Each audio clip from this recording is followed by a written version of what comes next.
Are the meeting platform hosts ready to begin?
Sound test, can the room hear us?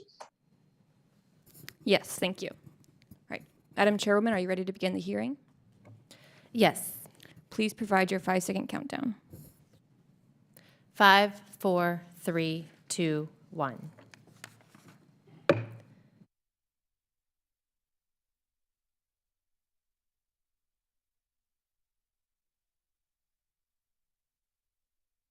Format today, I would like to go over a few housekeeping items before we proceed.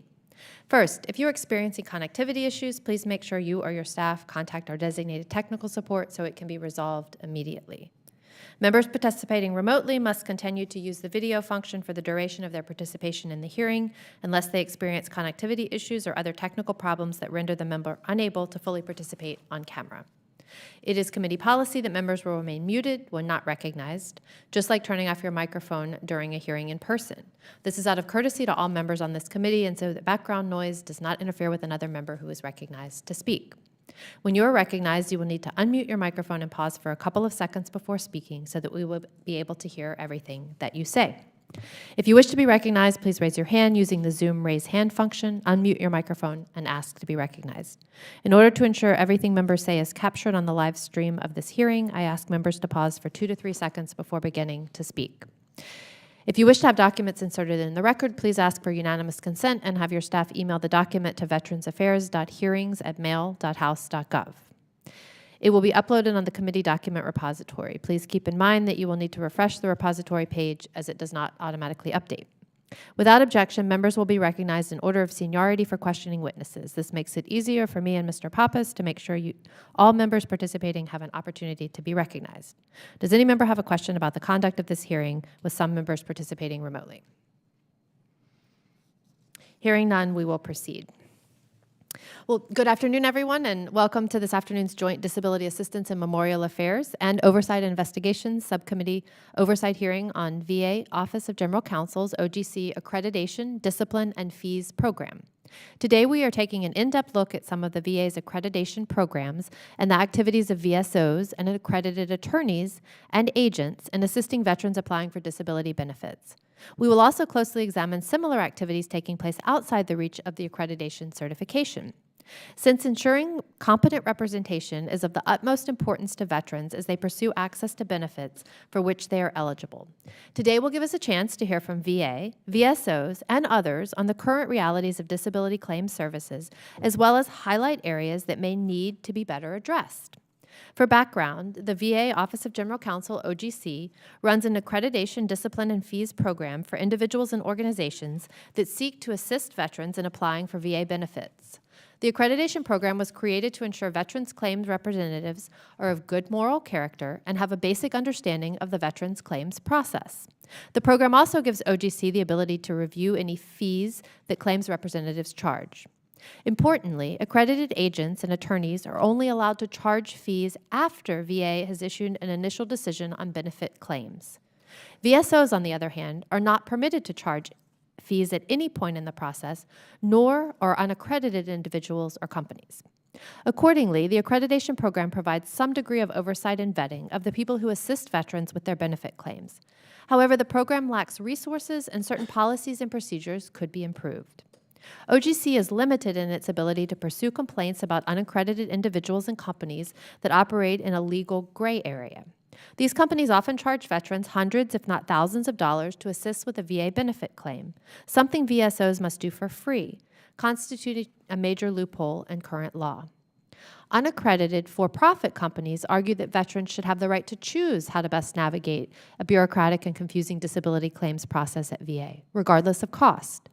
VSOs counter that veterans are being preyed upon by for-profit claim sharks and vultures who operate outside the accreditation program and charge a fee for their services, work that the VSO community does for free.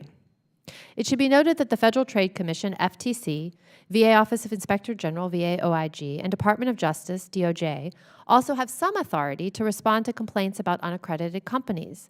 However, it is unclear how many of these complaints result in actual investigations and/or prosecution.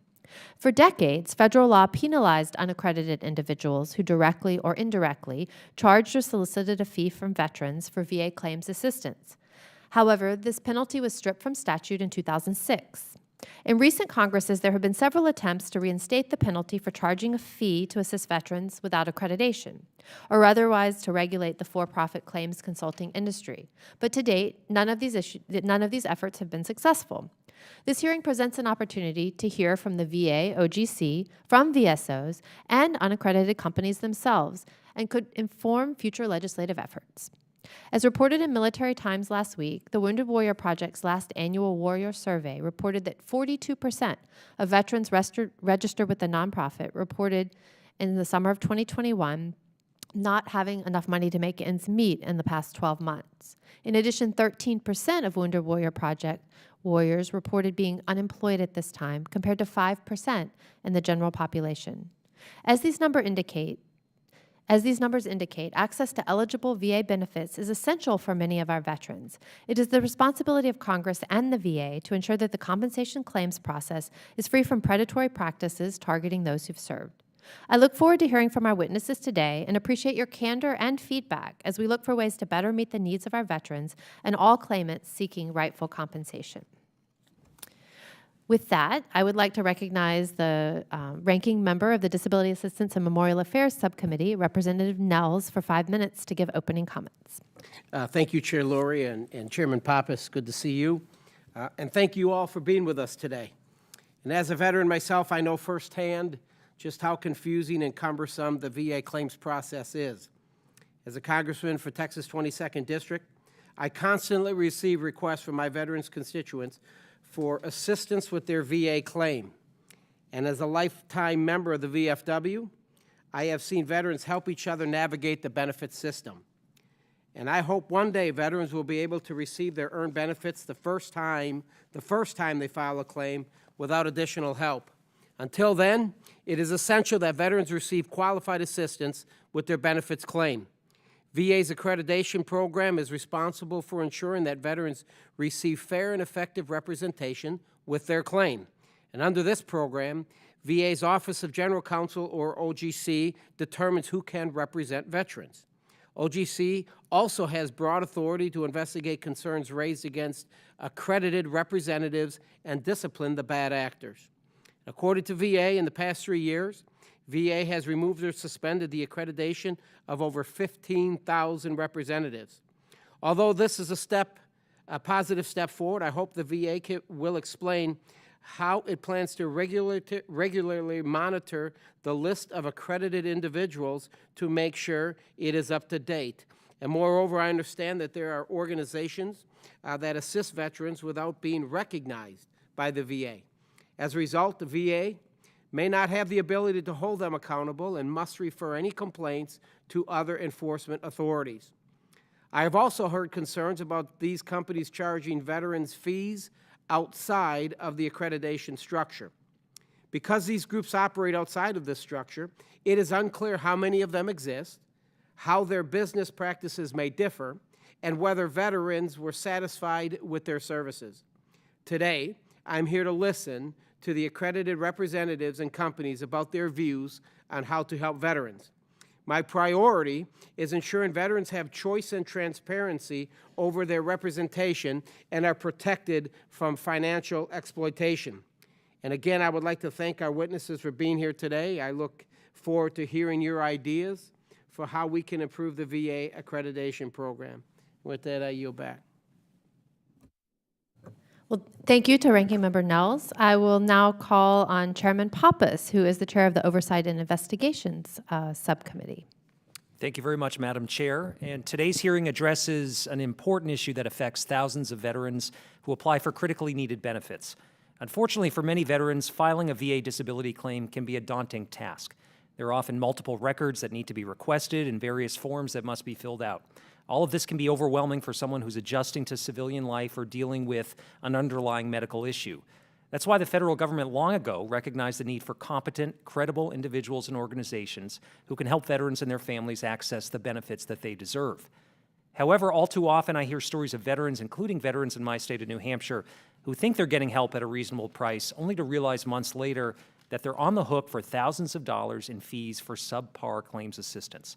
The accreditation program run by the Office of General Counsel at the Department of Veterans Affairs was created to prevent this from happening. The program ensures that VA-recognized agents, attorneys, and representatives of veteran service organizations are of sound character and have the knowledge they need to help veterans file benefit claims. The accreditation program also gives VA officials the ability to review any fees that agents or attorneys charge and step in when a veteran is being taken advantage of. For decades, federal law has prohibited anyone from helping a veteran prepare or present a VA benefit claim without accreditation. Accredited agents and attorneys may only charge a fee once an initial claim has been denied and the case has been appealed. VSOs like the VFW and American Legion are never allowed to charge a fee for their services. Despite this black-letter law, there's been an explosion in the number of unaccredited for-profit companies who say that they're not preparing or presenting claims. Rather, they say they're offering pre-filing consultations or education-based coaching on how to file a claim. These companies often advertise increases in disability ratings at faster speeds than what others are able to achieve. However, if you read the fine print, they also charge veterans hundreds, if not thousands, of dollars. We'll hear from two of these companies today. It's not my intent to single out the two companies who will testify today. They're not the only ones who operate in this space, and I have no doubt that some veterans are satisfied with the services that they provide. But there are many other veterans who have complained about exorbitant costs, hidden fees, difficulties canceling a contract, aggressive marketing emails, rampant collection calls, and other predatory practices that many unaccredited companies employ. Some companies even solicit veterans' e-benefits usernames and passwords, or try to gain access directly to people's bank accounts. We've seen some of these practices from both the companies represented today and from a third company, VA Claims Insider, that refused to appear before the committee. These practices are harming veterans and simply can't continue, and it's up to Congress to do something about it. So regardless of the arguments for or against these companies' business models, let's be clear. They're charging a fee for claims assistance, and by doing so without accreditation, they're evading government oversight. So put simply, if you assist a veteran in the presentation, preparation, or prosecution of a VA benefit claim without accreditation, you're operating outside of federal law, and I believe this needs to end. VA's accreditation program isn't perfect, but it's served veterans well for many years. It provides some assurance that those who have answered the call of duty are not being bilked out of the benefits that they earn through their service and sacrifice. As far as I can tell, the only reason a company would choose not to seek accreditation is that they stand to make more money outside the reach of VA. Let's take a look at Tracter. On October 18th, in a filing with the SEC, Tracter reported $58 million in annual revenue from its Veteran Services segment, a 35% increase from the prior year. That's $58 million that could have helped disabled veterans, but instead padded the pockets of a for-profit company. Some veterans may be willing to pay the fee if the services they receive are worthwhile and a company's business practices are above board. But without adequate oversight through the accreditation process, we simply can't ensure that this is the case. Companies like Tracter seem to view government oversight as a nuisance and a mere cost of doing business. In this SEC filing, Tracter listed the following as a risk to potential investors. Quote, "We may be subject to complaints, allegations, and related inquiries and investigations by the offices of Attorney General, the VA Inspector General, or state enforcement agencies," end quote. It turns out these comments were prescient. The VA Office of General Counsel has in fact advised Tracter to cease all unauthorized claims assistance. Referrals have been made to the FTC, to the Office of Inspector General, Department of Justice, as well as the Florida Attorney General's office.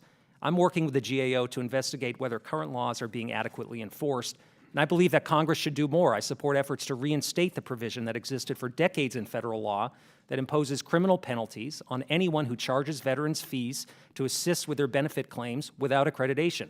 So I welcome the opportunity, Chairwoman Lauria, to work with you, to work with Ranking Member Mann and Ranking Member Nels on these efforts. And at the end of the day, this is about helping veterans access the benefits that they've earned. And I believe that will be the focus of today's hearing. So I thank you, Madam Chair, and I yield back the balance of my time. Well, thank you, Mr. Pappas. I now recognize the ranking member of the ONI subcommittee, Mr. Mann, for 5 minutes. Great. Well, Chair Lauria and Pappas and Ranking Member Nels, I appear to be batting cleanup today, so I'll keep my remarks brief so we can get into the discussion. I also have another hearing I've got to run to here in a few minutes, so I'll be in and out for just a little bit. Filing a claim for disability benefits can be confusing and a difficult process. VA's bureaucracy makes it difficult for a veteran to successfully navigate it on their own. If the process was more efficient and more straightforward, we might not be discussing this issue because veterans could succeed on their own. Unfortunately, the process is complicated and burdensome, which is why there are 17,565 accredited agents, lawyers, and VSO representatives who can help a veteran with the preparation, presentation, and prosecution of their claim. Yet, despite these accredited individuals, there are groups that are not accredited that offer services to veterans during the claims process. I'm aware that there are questions about whether the work these groups perform is classified as preparation, presentation, and prosecutions of the claim. I do wonder if one possible step towards addressing these issues is increased transparency from all parties about the business practices and the services that they provide. I have many questions of my own about the accreditation process, the statute governing accreditation, and the groups that chose not to be accredited. Fortunately, we have witnesses who will cover all of the nuances of this topic today. We'll hear VA's perspective, we'll hear the VSO's perspectives, we'll hear the accredited lawyers' perspectives, and we will hear the unaccredited organization's perspectives. This topic is an emotional one. Bad actors have targeted veterans and have taken advantage of them during the claims process. This is inexcusable. Veterans are some of the finest among us, and to target them when they are looking for assistance with an overly complicated process is despicable and in some cases already illegal. Having said that, my goal is to keep my emotions out of it and to hear everyone's perspective so that I can flesh out the issues and understand all the angles. Only then, I believe, can we as legislators and stakeholders make informed decisions about this issue and how best to address it. I thank our witnesses for being here and look forward to our discussion. With that, I yield back. Well, thank you to both committees for your opening remarks. We will have two panels for today's hearing. With us for panel one, we have two government witnesses. From the Department of Veterans Affairs, we have Mr. Richard Dick Hippolyte. Did I get that right? Deputy General Counsel for Veterans Programs, the Office of General Counsel, and Ms. Christina Schreiber, Deputy Chief Counsel, Benefits Law Group, Office of the General Counsel. I'll remind our witnesses to pause for 2 to 3 seconds before speaking so that you can be heard by those listening remotely. Your written statement in full will be included in the hearing record without objection. So with that, I now recognize Mr. Hippolyte for 5 minutes.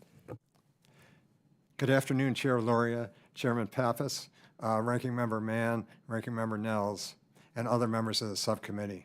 Thank you for inviting me here today to discuss VA's Accreditation, Discipline, and Fees Program, what I'll call the ADF program. I am accompanied today by Deputy Chief Counsel Christa Schreiber. I want to stress at the outset that no one may lawfully assist claimants in the preparation, presentation, and prosecution of claims before VA without being accredited by VA. Our ADF program accredits and oversees representatives of veteran service organizations, attorneys, and claims agents for this purpose.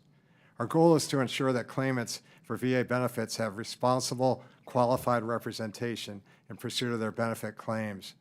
The functions of the ADF program are somewhat similar to those of a state bar or licensing authority and include making determinations on initial accreditation applications, monitoring conduct of VA accredited individuals, investigating complaints, deciding fee dispute matters, and removing accreditation when necessary.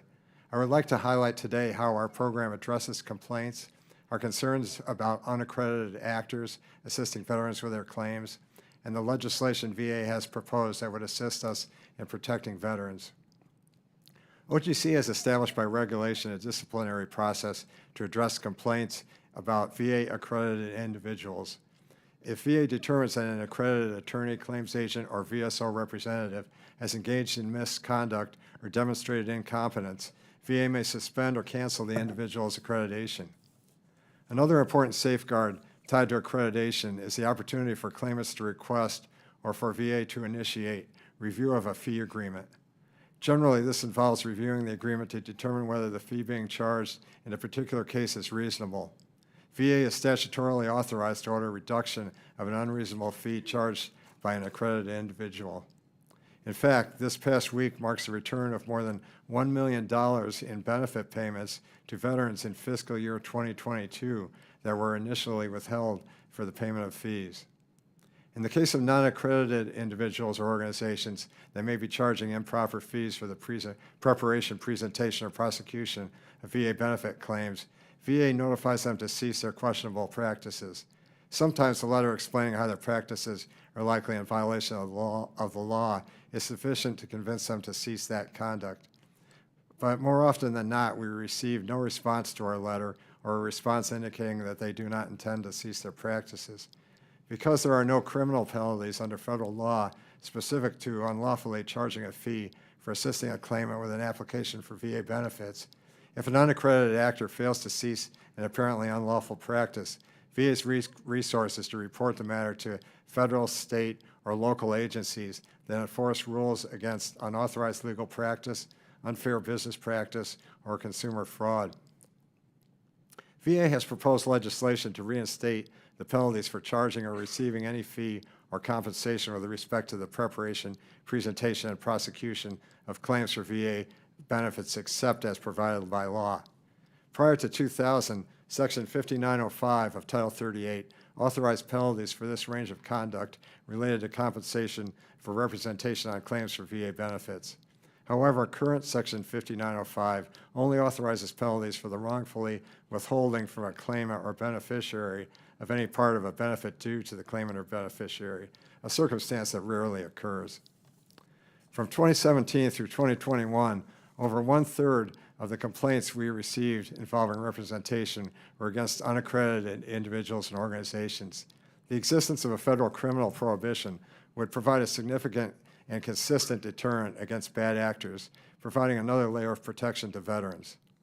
To further bolster the services of the ADF program, VA has also proposed authority to defray costs incurred by OGC in carrying out the program. This would be funded in part from an increased assessment when VA pays a fee from a claimant's past due benefits. OGC resources have been unable to keep pace with a dramatic increase in claim representation activities, and this authority would greatly assist us in protecting the interests of veterans. This concludes my statement.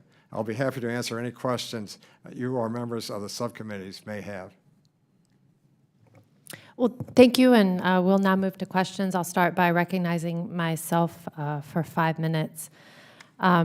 So according to the VA, the department has collaborated with state attorneys general, several federal agencies, including the Federal Trade Commission and the VA Office of Inspector General, and the Department of Justice in investigating misconduct related to veteran representation. You just mentioned that 1/3 of the complaints that your office receives each year are from unaccredited claims representatives of the type that we're speaking of now. What is the nature of the other 2/3 of the complaints that you receive? There are also complaints against accredited representatives, which would include attorneys, claims agents, and VSO representatives, Veteran Service Organization representatives. So that comprises the extent of our complaint activities. And so, just using 1/3, 2/3 metrics without understanding the scale of the number of complaints that you receive, that seems striking to me when you said that, because you said 1/3, so that means 2/3 are not, and we're having this hearing today about 2/3 of the complaints that you receive that are not related to this particular topic. So I just wanted to highlight that. So can you just talk a little bit about the need and the purpose of an accreditation program? And for people who are not familiar, because I kind of don't understand the piece in here that, like, if these companies that want to help veterans and charge a fee, it doesn't seem like they have a means by which to get accredited. Mm-hmm. Yeah, if I could just back up for a second on the complaints, just to clarify that. We do have enforcement mechanisms for complaints about accredited individuals, and we have a disciplinary process that we can remove somebody's accreditation and prevent them from representing before the agency if there's complaints that prove to be substantiated. And we, of course, work with the VSOs, and if there's a complaint against the VSO representative, for example, and they've been very responsive, dealing with any problems. So we have a way of dealing with complaints against unaccredited representatives. We have much less authority in the case of unaccredited reps. We don't. They're not accredited. We can't. They're not subject to our disciplinary authority or our fees, fee regulations, and so forth. So they're kind of outside the system. So we have to rely more on other actors to assist us in disciplining there. Now, to turn to your question about the value of accreditation, I think it's the key thing about our accreditation is to provide responsible, qualified representation to veterans. And we think by having the government involved in accrediting representatives and providing oversight of representatives, that I think goes a long way to ensuring that representatives assisting veterans have a minimal at least qualification, that they're trained to do what they're set out to do, and that they're acting in a responsible manner. We have standards of conduct that we apply to accredited representatives, including they're focused on fair dealing and diligence. That they're expected to meet standards set forth in our regulations, or they can be subject to discipline.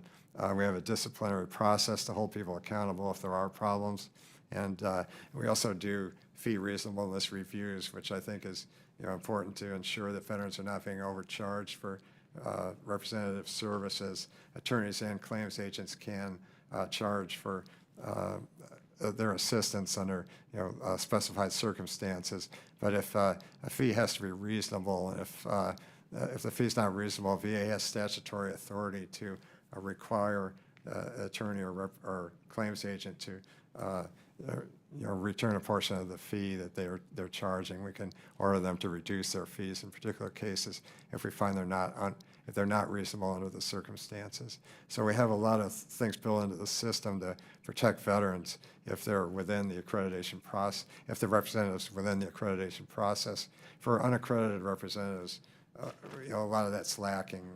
All we can do is tell them that what they're doing, we think looks like a violation of the law or whatever, but we don't have that enforcement mechanism, so we have to turn to FTC or state attorney generals or whatever to try to get assistance in those kinds of cases. Okay. No, I mean, that's very valuable information explaining the benefit of accreditation and the fact that there is an oversight process and then essentially a way for you to enforce the standards that accreditation mandates. But what has sort of baffled me through this whole topic is that it seems like a catch-22, because there is no means by which companies that exist to serve veterans and in doing that charge a fee, and we would as Congress demand that they be reasonable fees based off the services they provide, but there's nothing in place that actually allows them to become accredited if they want to be good faith actors in order to serve the veterans in our community. And of us here at this hearing, 3 of the 4 of us are veterans ourselves. We've been through this process. So can you speak to that? Like, it just appears on the surface that there's a catch-22. Well, individuals who work for those companies that want to become accredited, there is a means for them to do it. If they're attorneys, they can be, we recognize attorneys, we accredit attorneys to represent veterans. If they're not attorneys, they could apply to become a claims agent and represent veterans on that basis. There's a process they'd have to go through to establish their good character and their competence. And But the bottom line is we don't require it for individuals working for these types of businesses. Well, if they were going to be, that's our problem with these types of businesses. If they're going to be helping veterans prepare, present, or prosecute their claims, they should be accredited. We think that should be. But can we keep going? I feel like we're going in circles. There is no means for them to be accredited. No, I'm saying that the individuals who work for these companies, if they're attorneys, they can be accredited as attorneys. If they're not attorneys, they could be accredited as claims agents, but they have to go through our process to do that. But there's nothing requiring them right now to go through your process to be accredited. That's the problem. I mean, they shouldn't be representing if they don't go through that process, and that's the concern we have with these entities. It looks to us like they are assisting veterans in preparing their claims, and that they're not accredited. Okay, I know I've gone over my time, and I certainly, since we're not a particularly large group today, will allow my colleagues similar amounts of time.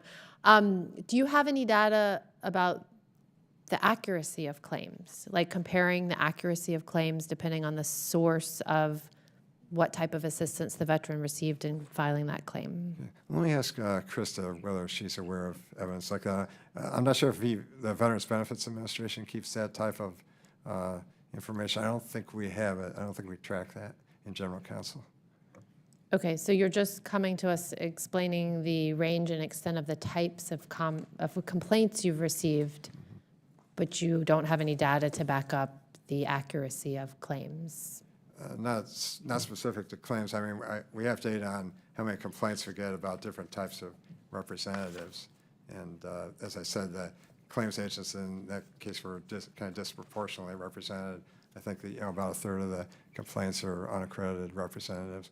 There are complaints about VSO representatives. And Wait, so but if a third of the complaints you're receiving are about unaccredited representatives, what percentage of the overall claims filed with VBA are from unaccredited or accredited?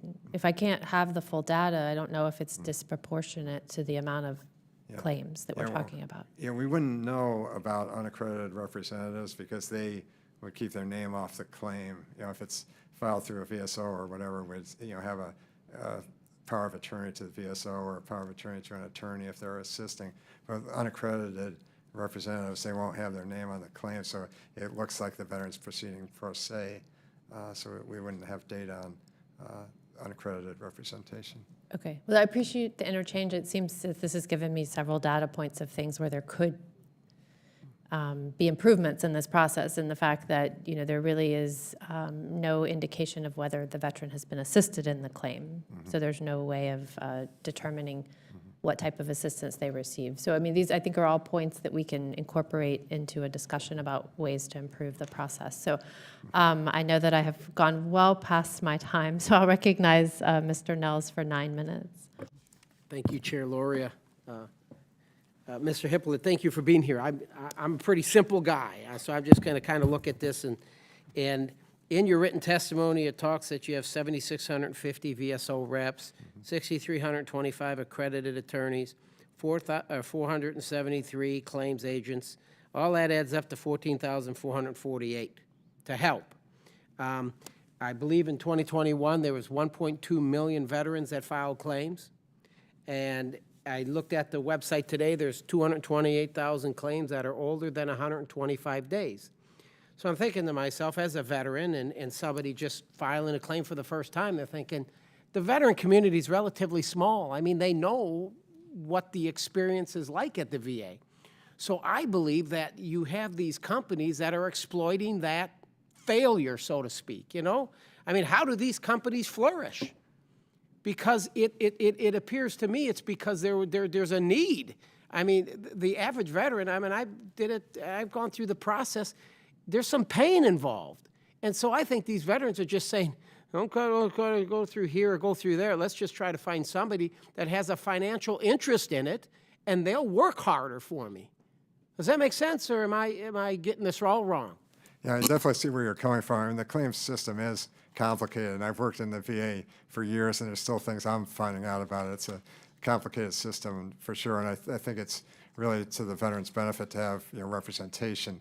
The thing is that in order to really help them get what they need through the system, there should be some oversight of people that are providing representation, and there are opportunities to get representation. Even at the initial claim process, the VSOs can provide representation. If the claimant wants paid representation, once they get their initial decision from VA, then they can have a paid representative. And there's been a very strong veterans bar that's developed over the years. That there's a lot of, I think, really good, experienced attorneys out there who handle a lot of veterans cases and can provide their outstanding representation. Thank you.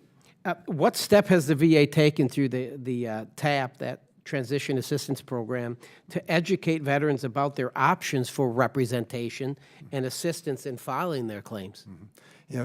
We have been in contact with Veterans Benefits Administration. I think there is some information in the TAP program about assistance. That's something I think we can do more of, though. We were just talking about that recently, that we want to try to do more outreach to make veterans available, make veterans aware of the representation that's available out there, and also of the limitations on fees, that they make sure they don't get overcharged, and also to warn them about that there may be bad actors out there that they need to look out for. So we're looking for ways to do more outreach through the Veterans Benefits Administration, TAP program, the Veteran Service Organizations, to get the word out there to vets. Thank you. And last one, why does the VA presume that a fee greater than 33%, I don't know who come up with the 33%, of a veteran's past due benefits is unreasonable? Where does 33% come in? I think that's statutory. I think that's in our Chapter 59 statute. Fantastic. That's my tax bracket. Did you want to add something there, Christina? That is actually implemented through regulation, and okay. We did put a cap on it. It's presumed unreasonable. If there were a fee that did exceed that amount, it could still be reviewed by our office, and that amount could be paid. There could be a case in which a fee that is greater than 33 1/3 would be considered to be a reasonable fee, depending on the circumstances of the case, but it is unlikely. Okay, thank you both. I yield back. Thank you, and I will now recognize my colleague and the chair of the O&I subcommittee, Mr. Pappas. Thank you very much, Madam Chair. Thank you very much for your responses here, and I just want to drill down on one issue that's been brought to my attention. It's about some cease and desist letters that have been sent to two parties that will be represented on the second panel here today, Veterans Guardian, VA Claim Consulting, and Trajector. And with regard to Trajector and two of its legacy brands, VetComp and Penn and VA Claims Pro, your office has taken the additional step of making referrals to the FTC, the Office of Inspector General, the Department of Justice, and the Florida AG. So I'm wondering if you can comment on the status of these referrals and if you believe that these companies are providing unauthorized claims assistance and why their activities have been allowed to continue. Okay. We've either through being alerted by sources, or in one case through a SEC filing that we became aware of, we took a look at what seemed to be going on out there with some of these organizations. We're very concerned that there may be activities that's outside the bounds of the law that are going on.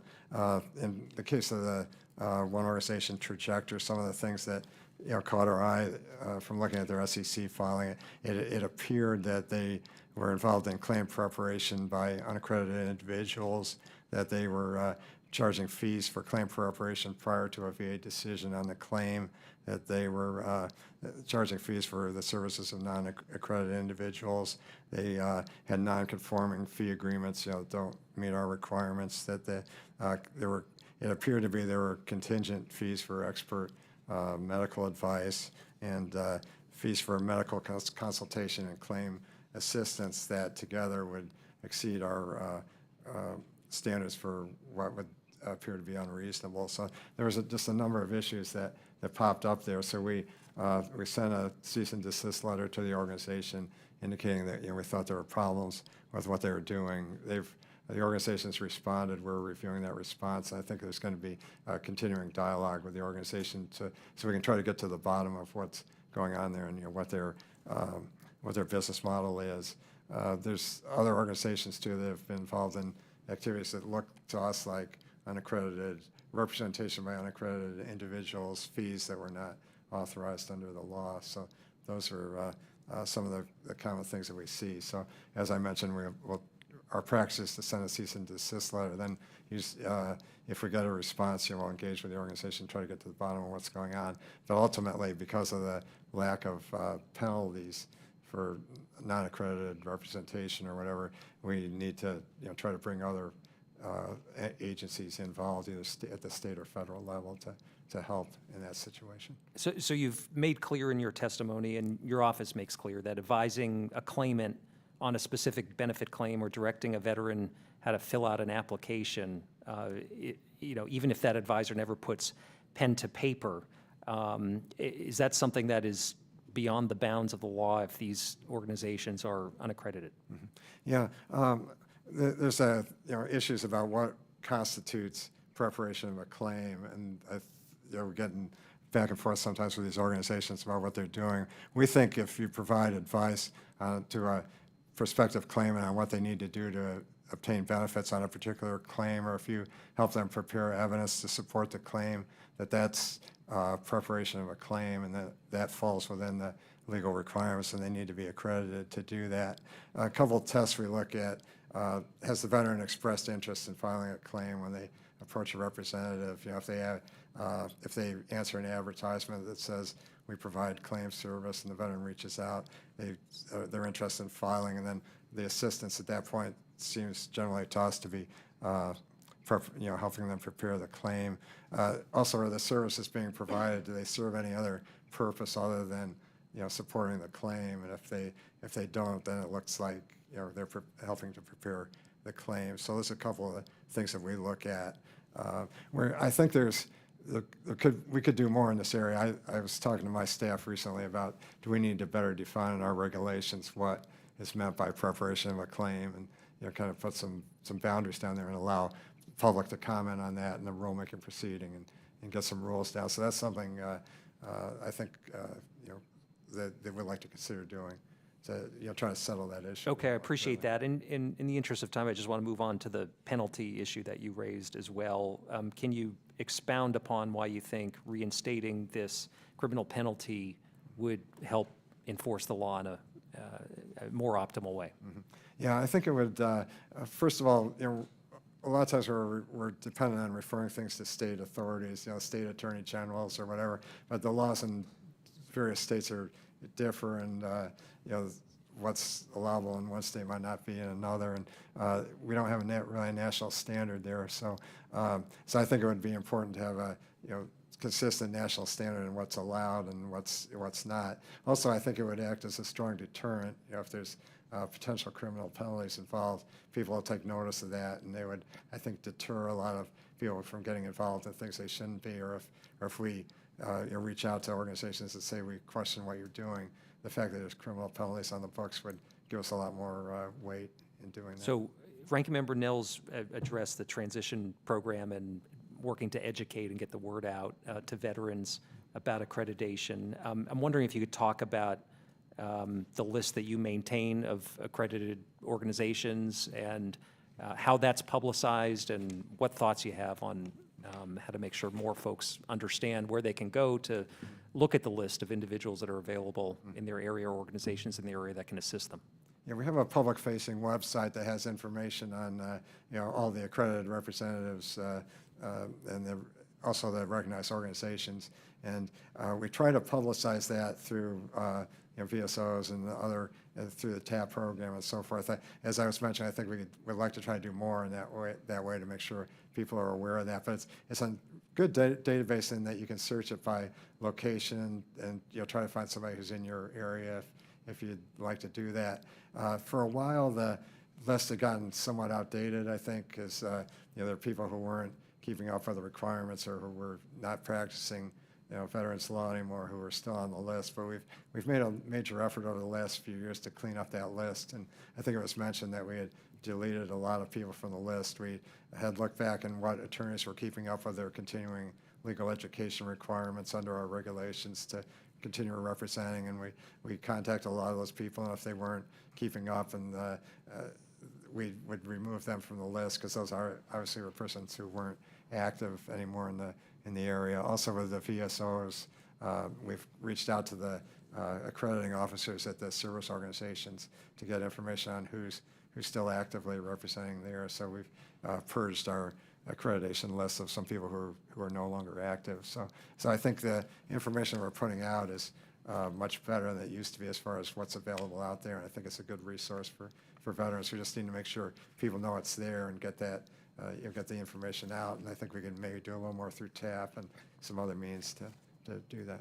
So one final one that I wanted to touch on, and it's the process for fielding complaints in the first place. You talked a little bit about the breakdown of accredited versus unaccredited in these complaints, but I'm wondering, there's a description on the on your website about how to file a complaint about an accredited or unaccredited representative, but the information's hard to find. It's not entirely clear whether a complaint should go to you or another enforcement agency like some of the organizations that have been mentioned here today. And I'm also concerned about anonymity, whether the department could potentially share the name of the complainant with the agent or attorney who's being complained about. This might have a chilling effect on someone's willingness to come forward and share valuable information that could not only help themselves but help other veterans too. So I'm wondering if anything can be done about improving the process for filing complaints and dealing with an option for veterans to do that anonymously. Mm-hmm. Yeah, one thing to mention that FTC has a website for filing complaints, and we give a link to that. And what complaints that go there, we can also view those complaints ourselves and learn so that the person doesn't necessarily have to file multiple complaints to get service. If the site is hard to find or it's not as useful as it could be, I would really love to have some feedback on that, because we would love to improve our ability to to reach people in that regard. I know at times I've gone in to look at things on the site, and it took me a minute to find where I wanted to be. And so I think if people have suggestions for how we might improve that process, we'd definitely be open to that. Because I think the complaint process is very important to bring these things to light. If there's issues out there, we want to know about them. That feedback loop is absolutely essential for this program to succeed. So I thank you for those comments. I went over my time too, Madam Chair. I apologize, and I yield back. Well, thank you, Mr. Pappas. And I see that Ms. Radewagen has joined us virtually. Ms. Radewagen, I think we all care a lot about this topic, and we've been taking more than the standard 5 minutes, so I'll recognize you for 9 minutes or whatever time is necessary to ask your questions. Thank you for joining us. Thank you, Madam Chair Luria, Chair Pappas, and ranking members Nels and Mann. My question is for Mr. Hippolyte. Accredited representatives have access to sensitive information about veterans, such as health and banking records. What information security requirements does VA require accredited representatives to abide by? Yeah, we've been working with the Veterans Benefits Administration to ensure that it's an appropriate process for accredited representatives to be able to access the information that they need, but at the same time ensure the protection of the privacy of the individual. So there is a process in place where first you have to be accredited, and then there's steps you have to go through to have access to the Veterans Benefits information system. Krista, could you address that a little bit more? I think you've been involved in that. Absolutely. And there is an agreement that we enter into with anyone who enters into our VA system that describes the type of work that they can do within the system, what information they can access, and the protocols of safety they must take on. I see. And Mr. Hippolyte, how is VA partnering with FTC and other agencies to educate veterans about financial scams involving VA claims? Yeah, we do try to do referrals to FTC and Justice Department and other agencies. We've reached out to state attorney generals in particular. I know Krista and her program have been very active in trying to contact state attorney generals and get them interested in protecting veterans, and we have had some pretty good luck there as far as attorney generals in several states have taken referrals from us and taken action on the basis of that, and they've also provided us information when they become aware of things. So I think there's been pretty good interaction with the state attorney generals, and we do routinely make referrals to the Federal Trade Commission as well. Okay, what steps has VA taken through the Transition Assistance Program, or TAP, to educate veterans about their options for representation and assistance in filing their claims? I know that there tends to be a lot of confusion on the part of our local veterans about this. Yeah, I think that's a very good question, because I think it's a very important when people are transitioning out of the military to civilian life, that they know where to go and who to contact, and that there's help out there for them. So we do have, I think, a component now in the TAP program that provides some information, but I think that could be improved. I know in TAP a lot of things are thrown at people all at once, and we want to make sure that the veteran or the service member transitioning comes away with something that they can hold on to and know where to go. So we're looking at right now at the best way we can participate in TAP to get the word out to veterans. I think we could probably do a better job to make sure at least they know where they have a link that they can go and get information or contact someone. So that's something we are very interested in doing. I think it's important. Thank you, chairs. I yield back the balance of my time. Thank you, Ms. Radowagen. I will now recognize Mr. Nels. I believe you had an additional question. I do. Would the VA support a legislative change? I guess that's what we're here to talk about, right? A legislative change that would allow accredited representatives to charge fees for services rendered before the initial decision. Why or why not? Okay. We don't have an official position on that, but I can tell you that when the current law was written the way it was, where it allowed you didn't allow fees until after the initial decision, I think the rationale was that the veteran shouldn't have to give us one chance to get it right before the veteran has to pay out of their own pocket to get assistance. And I think a lot of claims can be granted the first time around. There's VSO assistance to provide to veterans to help them file their claims. So with that assistance, and let's see if we can get it right the first time before we have to go to paid assistance. But we're open to whatever proposals. We'll take a look at them, but we don't have a clear position on that particular proposal. Very well. I'll yield back. Thank you, Mr. Nels. I believe Ms. Miller-Meeks just joined us. Do you have questions? Thank you, Chair Luria. And yes, Mr. Hippolyte, can you explain why the VA requires an attorney to self-certify their good standing with their respective state bar rather than requesting this information from the bar directly? I think we find it more efficient to go directly to the attorney for that information. They may be recognized in more than one state. They may be a member of more than one state bar, and then they can just make a single certification to us to do that. We are attempting to make our process a little more efficient in that regard too, that we're trying to automate our process better so that it will send up flags when it's time for somebody to certify if they haven't, so we can track it a little bit better. And so I'm a former member of my counties. So I'm from Iowa. We have 99 counties. We have both a state process and then other funding for which every county has their own Veterans Affairs, County Veterans Affair, and I was on that the board for our county's Veteran Affair. So I'm familiar with the process of both accreditation in the state and the national accreditation. And I also was a state senator, and we had the opportunity to speak with people who were concerned about individuals charging fees, but they themselves, as either a member of a VSO or a county director of a Veterans Affair, did not charge a fee. However, all of those individuals were paid. So as members of VSOs who do claims for benefits, are these individuals paid? And is their certification paid for? Who pays for that? Or is that done out of their own pocket? This is in the case of the county representatives? Or In the county representatives, we as the county pay for that.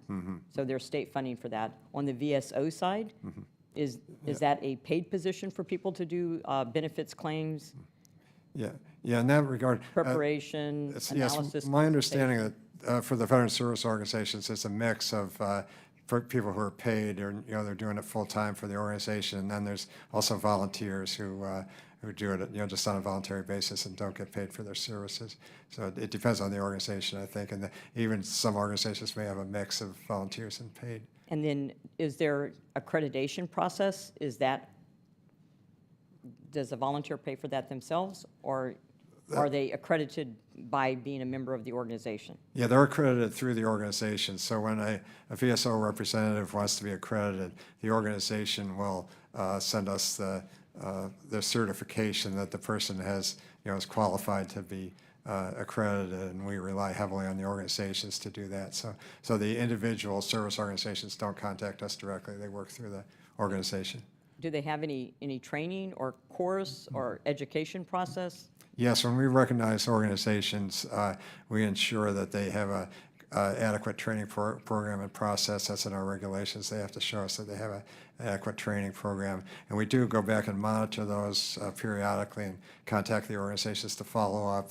I think we do about 9 organizations or so a year. I think that we ask them to send their training information to us to make sure that they still have a good training program.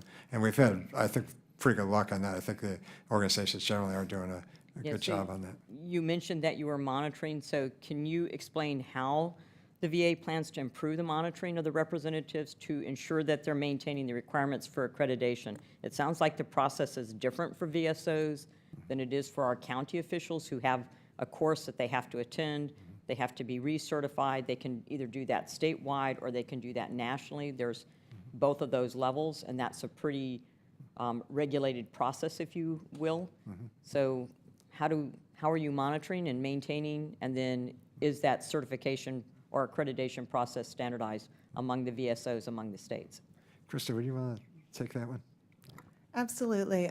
So every 5 years, a VSO representative has to be recertified, and this is across the board. If it's a county veteran service officer, a tribal veteran service officer, a state employee, a national service officer, all of them have to be recertified every 5 years. This is also something that we have been paying a lot of attention to and focusing on to ensure that these individuals are being recertified, and that the certifying official for each of the organizations is going ahead and recertifying to their character and fitness every single time.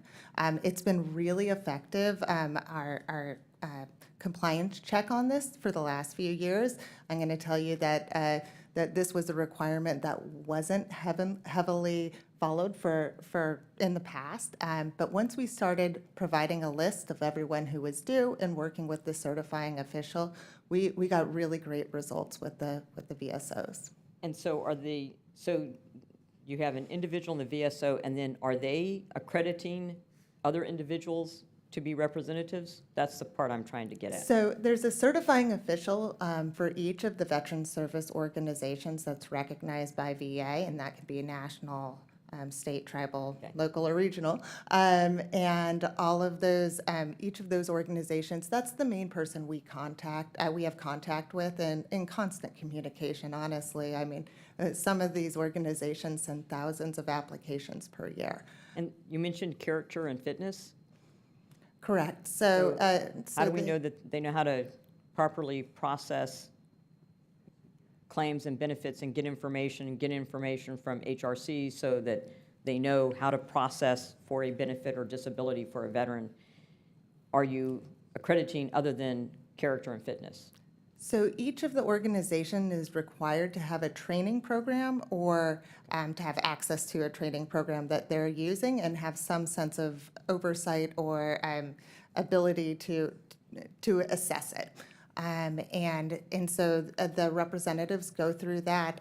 They also assess their character and fitness based on their experience, and the character is based on a whole whatever they feel is appropriate, but we always refer back to what we have in our regulations for attorneys and agents. Thank you very much. I think my time's expired. Thank you, Chair Lurie. Or maybe that buzzing's not me, I'm not sure. I think that's a warning about impending votes. Did you get a chance to get through all of your questions?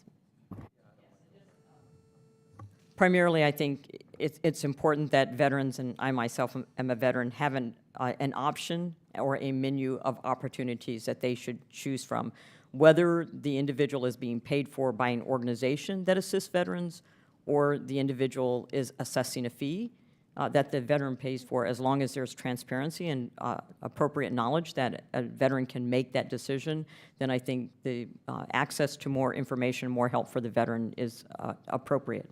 So thank you very much for your testimony and your witnessing. Okay, appreciate those comments. Thank you.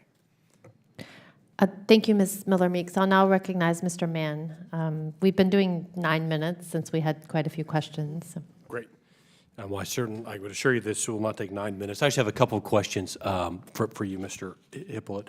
What can the Department of Justice do to enforce laws related to non-accredited representatives? Okay. I think, we have made some referrals to the Department of Justice. I think they would, I think there's some fraud laws that they could possibly be involved in, if people are misleading or making false claims against the government. If somebody was, producing evidence that was, fraudulent or whatever in support of claims, I think the Justice Department could have a role in that. If Congress reinstitutes the criminal penalties, that would be enforced by the Department of Justice, and we would work with Justice to prosecute those cases. Great, and thank you. And then second question, are there any authorities that you believe you need to protect veterans outside of the possible reinstatement of criminal penalties for unaccredited representatives?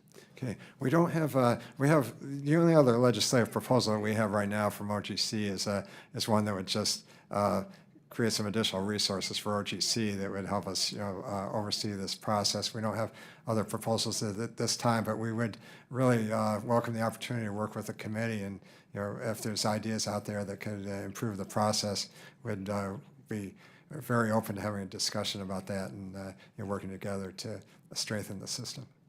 Great, thank you. Chairman, with that, I yield back. Thank you, and I think that concludes the questions that we have for this panel, so I want to say thank you for appearing today and sharing information with our committee. And we'll give the witnesses a couple minutes to swap out so that our second panel can come to the table, and I think we have at least one of our upcoming witnesses who will be joining us virtually. So thank you again for your participation. Thank you, Madam Chair.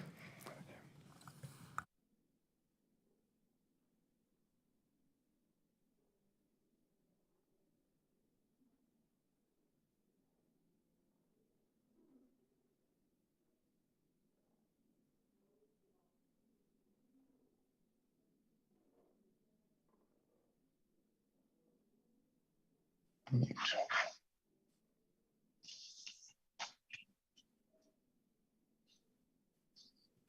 camera's not. Oh.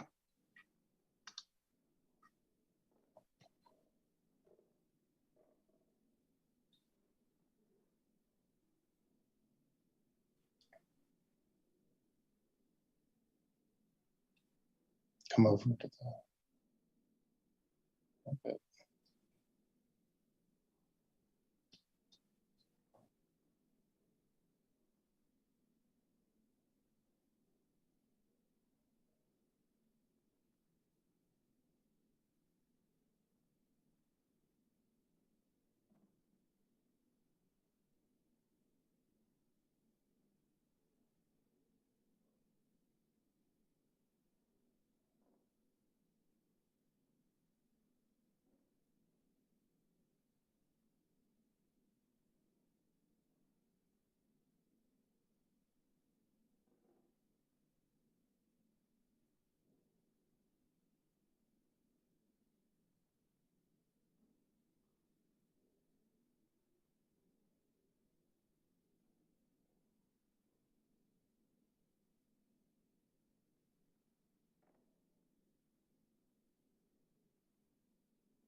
Well, thank you. It looks like our witnesses have gotten settled, and I'm just double checking.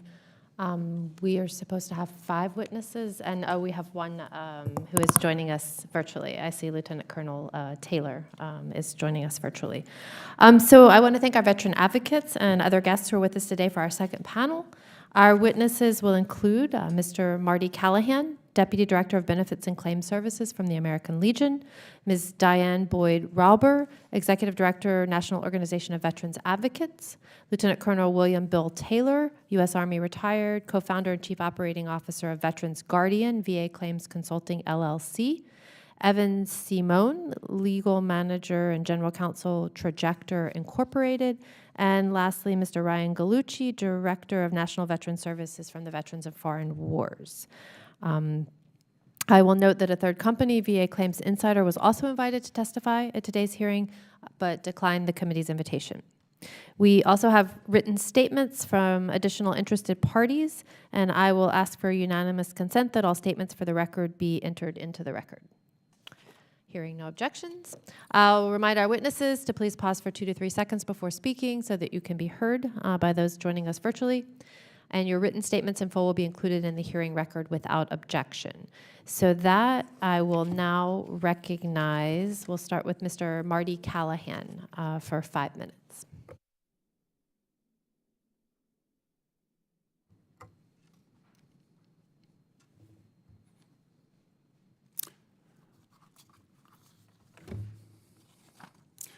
Chair Luria, Chair Pappas, Ranking Member Nels, Ranking Member Mann, and distinguished members of these subcommittees. On behalf of our National Commander, Paul E. Dillard, and our nearly 2 million dues-paying members, we thank you for inviting the American Legion to testify today. America's veterans are facing a serious and growing threat to the quality of representation they receive for the processing of their VA benefits claims. This threat is embodied by a number of for-profit companies that charge veterans fees for their services, the same services that are provided free of charge by the American Legion and other accredited veteran service organizations. These companies often charge veterans 5 or 6 times the amount of whatever future increase in monthly benefits they receive, violating the intent of federal regulation, which prohibits the payment of fees based on future benefits compensation. These profiteers are not accredited by the Department of Veterans Affairs. Thus, their activities cannot be monitored by VA's Office of General Counsel. They most decidedly do not operate in the best interest of our veterans. In their contractual language, some of these companies carefully limit their own obligations, making it clear they are not responsible for the actual filing of VA claims. They avoid responsibilities that may require any substantial effort. They do not like to involve themselves with pending claims because, as one contract stated, pending claims add a, quote, substantial additional workload. These cases are typically a mess and extremely time-consuming, and we prefer to avoid them at all cost, end quote. These unaccredited companies have made it abundantly clear through their contracts, their business operations, and their behavior that they want to make as much money as they can while doing a minimal amount of work. Veterans suffer far too often from the behavior of these for-profit firms. The American Legion receives frequent complaints from veterans and surviving spouses about the unreasonable fees and the unprofessional treatment they receive from these predators. Providing claims assistance should not be about the money. It should be about service to veterans and their families. The American Legion has been assisting the veterans community for more than a century, and we are thoroughly invested in that community. Our dedication goes far beyond filling out some paperwork. Now, VA has recently launched a fraud protection campaign, and we certainly welcome their efforts. But much more must be done to protect veterans from profiteers who refuse to abide by VA regulations, which clearly state, quote, no one can charge a claimant for preparing or filing an application for benefits with VA without violating the law. Unaccredited claims companies are bad for our veterans, bad for their families, and bad for our country. What message do we send to the veterans community by allowing these companies to grow rich from VA benefits? These for-profit companies need to be prosecuted to the fullest extent of the law. They are operating outside the safeguards of VA regulations. They are unaccredited and fail to comply with VA or even professional guidelines for the fees they charge. Finally, these companies are inflicting great financial harm upon our veterans. They are taking millions of dollars from families who do not deserve this loss. Their quality of life must not suffer from the greed of others. We must work together to protect our veterans from those who seek to profit unjustly from their sacrifices. We cannot allow our heartfelt advocacy to be replaced by heartless profiteering. Chair Luria, Chair Pappas, Ranking Member Nels, Ranking Member Mann, and distinguished members of these subcommittees, the American Legion thanks you for your leadership, your insight, and your dedication to our veterans community. It is my privilege to represent the American Legion at today's hearing, and I will be pleased to answer your questions. Thank you. Thank you, Mr. Callahan. I would now like to recognize Ms. Robber for 5 minutes. Chairman Luria and Pappas, Ranking Member Nels and Mann, and members of the subcommittees. Thank you for the opportunity to testify today. We refer you to our written statement for extensive details on Congress's approved model for accreditation and fees and the logistics of how VA accredits and regulates our members. Today, we will focus on why accredited representation best serves veterans and why the reform agenda being pushed by claims and medical consulting firms is really a guise for charging illegal fees. First, accredited representation provides the best outcomes. When a veteran signs a power of attorney with an accredited agent, attorney, or VSO, that individual obtains access to the veteran's claims file and important VA databases. The advocate can request medical and service records. The advocate can call or email a VA employee and seek information on the veteran's behalf. The advocate can appear at a hearing before the agency or the Board of Veterans' Appeals. In concert with the veteran, an accredited representative can develop a comprehensive, coordinated plan for representation at all levels of the process through the federal courts. Most importantly, veterans have peace of mind knowing their interests are being fully represented. When a veteran chooses to hire an accredited agent or attorney, he or she knows VA will enforce reasonable fees and allow for due process. NOVA fully supports these protections. You are now hearing from claims and medical consulting firms about the broken accreditation process. These arguments ring hollow when they are made by those who have never subjected themselves to the process, been vetted by VA, or submitted a single contract for review. Based on reports and contracts received from veterans and our members, we see some common elements in the operation of these unregulated firms.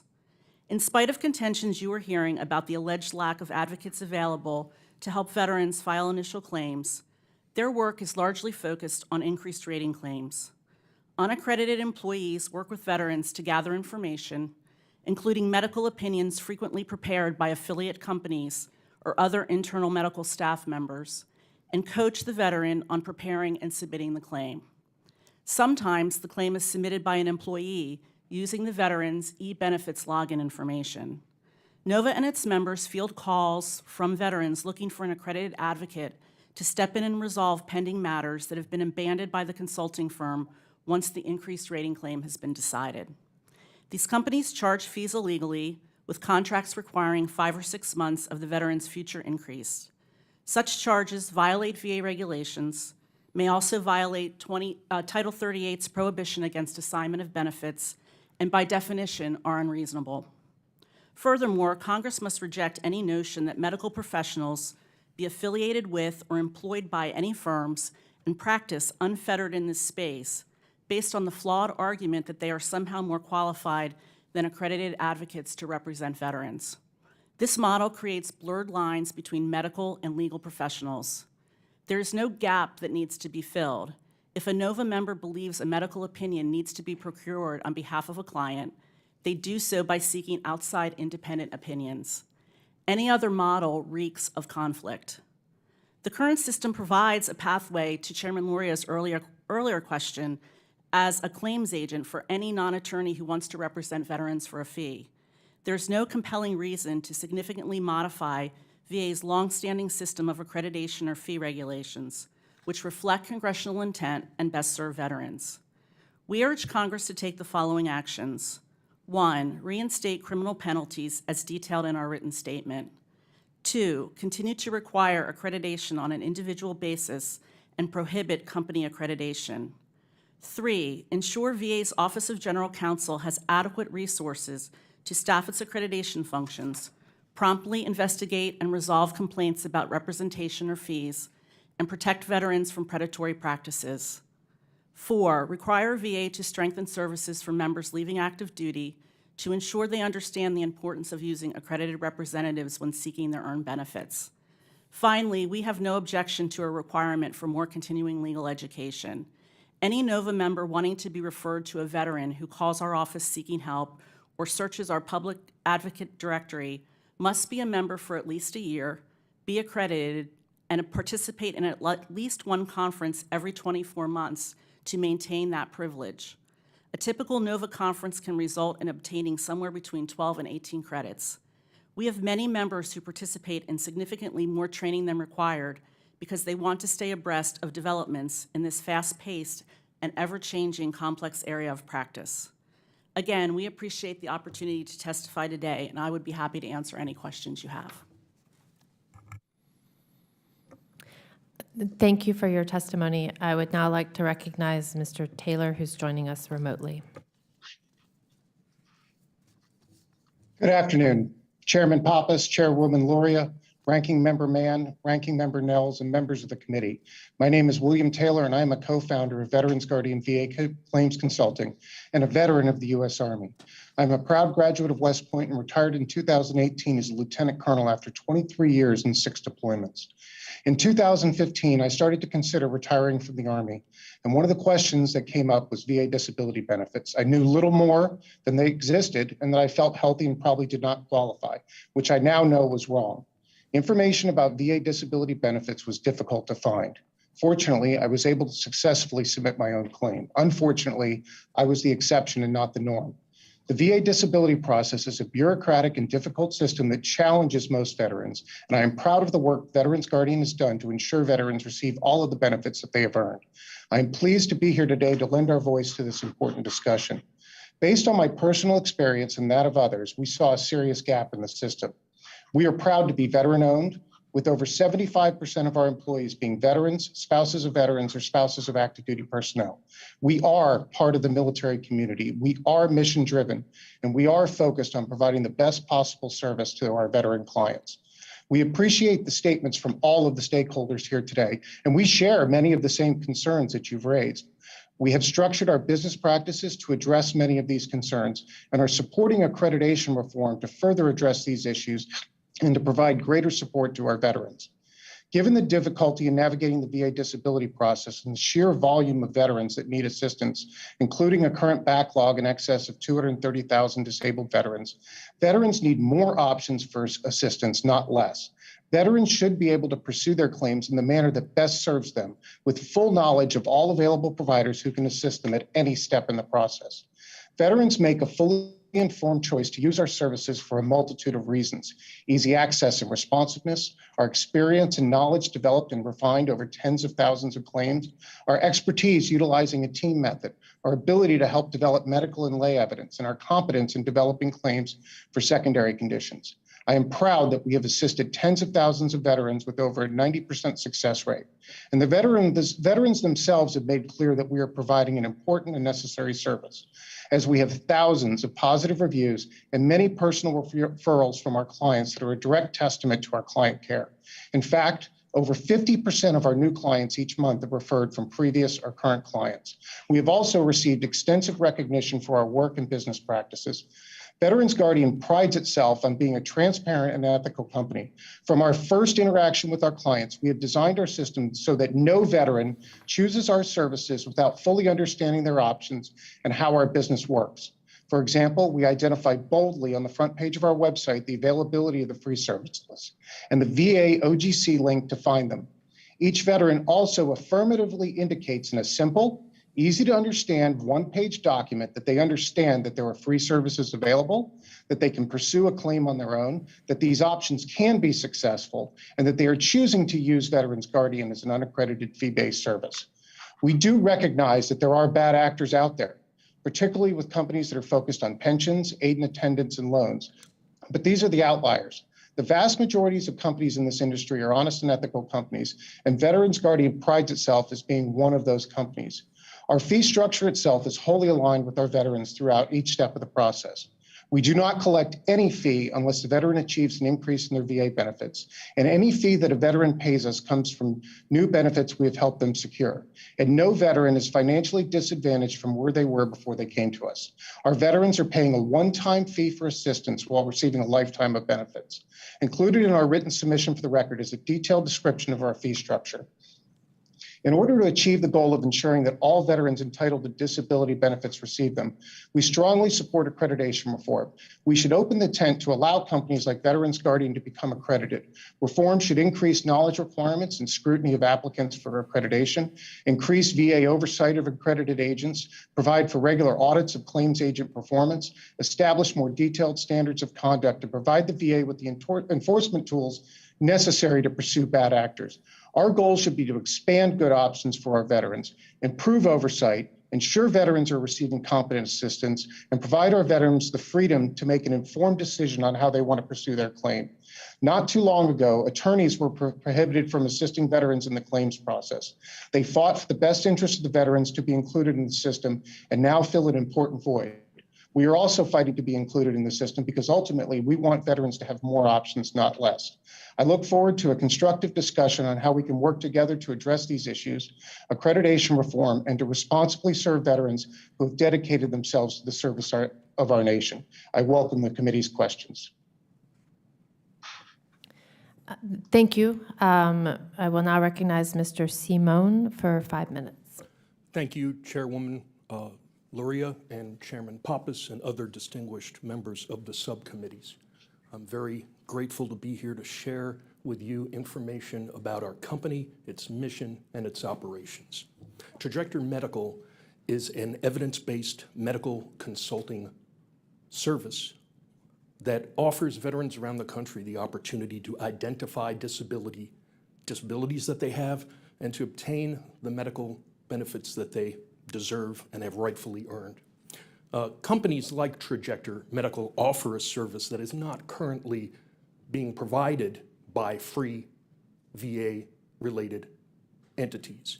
And it's for that very reason that Congress has repeatedly upheld the fundamental right of veterans to obtain evidence and medical consulting from private, for-profit medical professionals. Most recently, this happened with the law that required the posting of disability benefits questionnaires on public-facing websites so that private medical professionals had the ability to use those forms to support VA claims.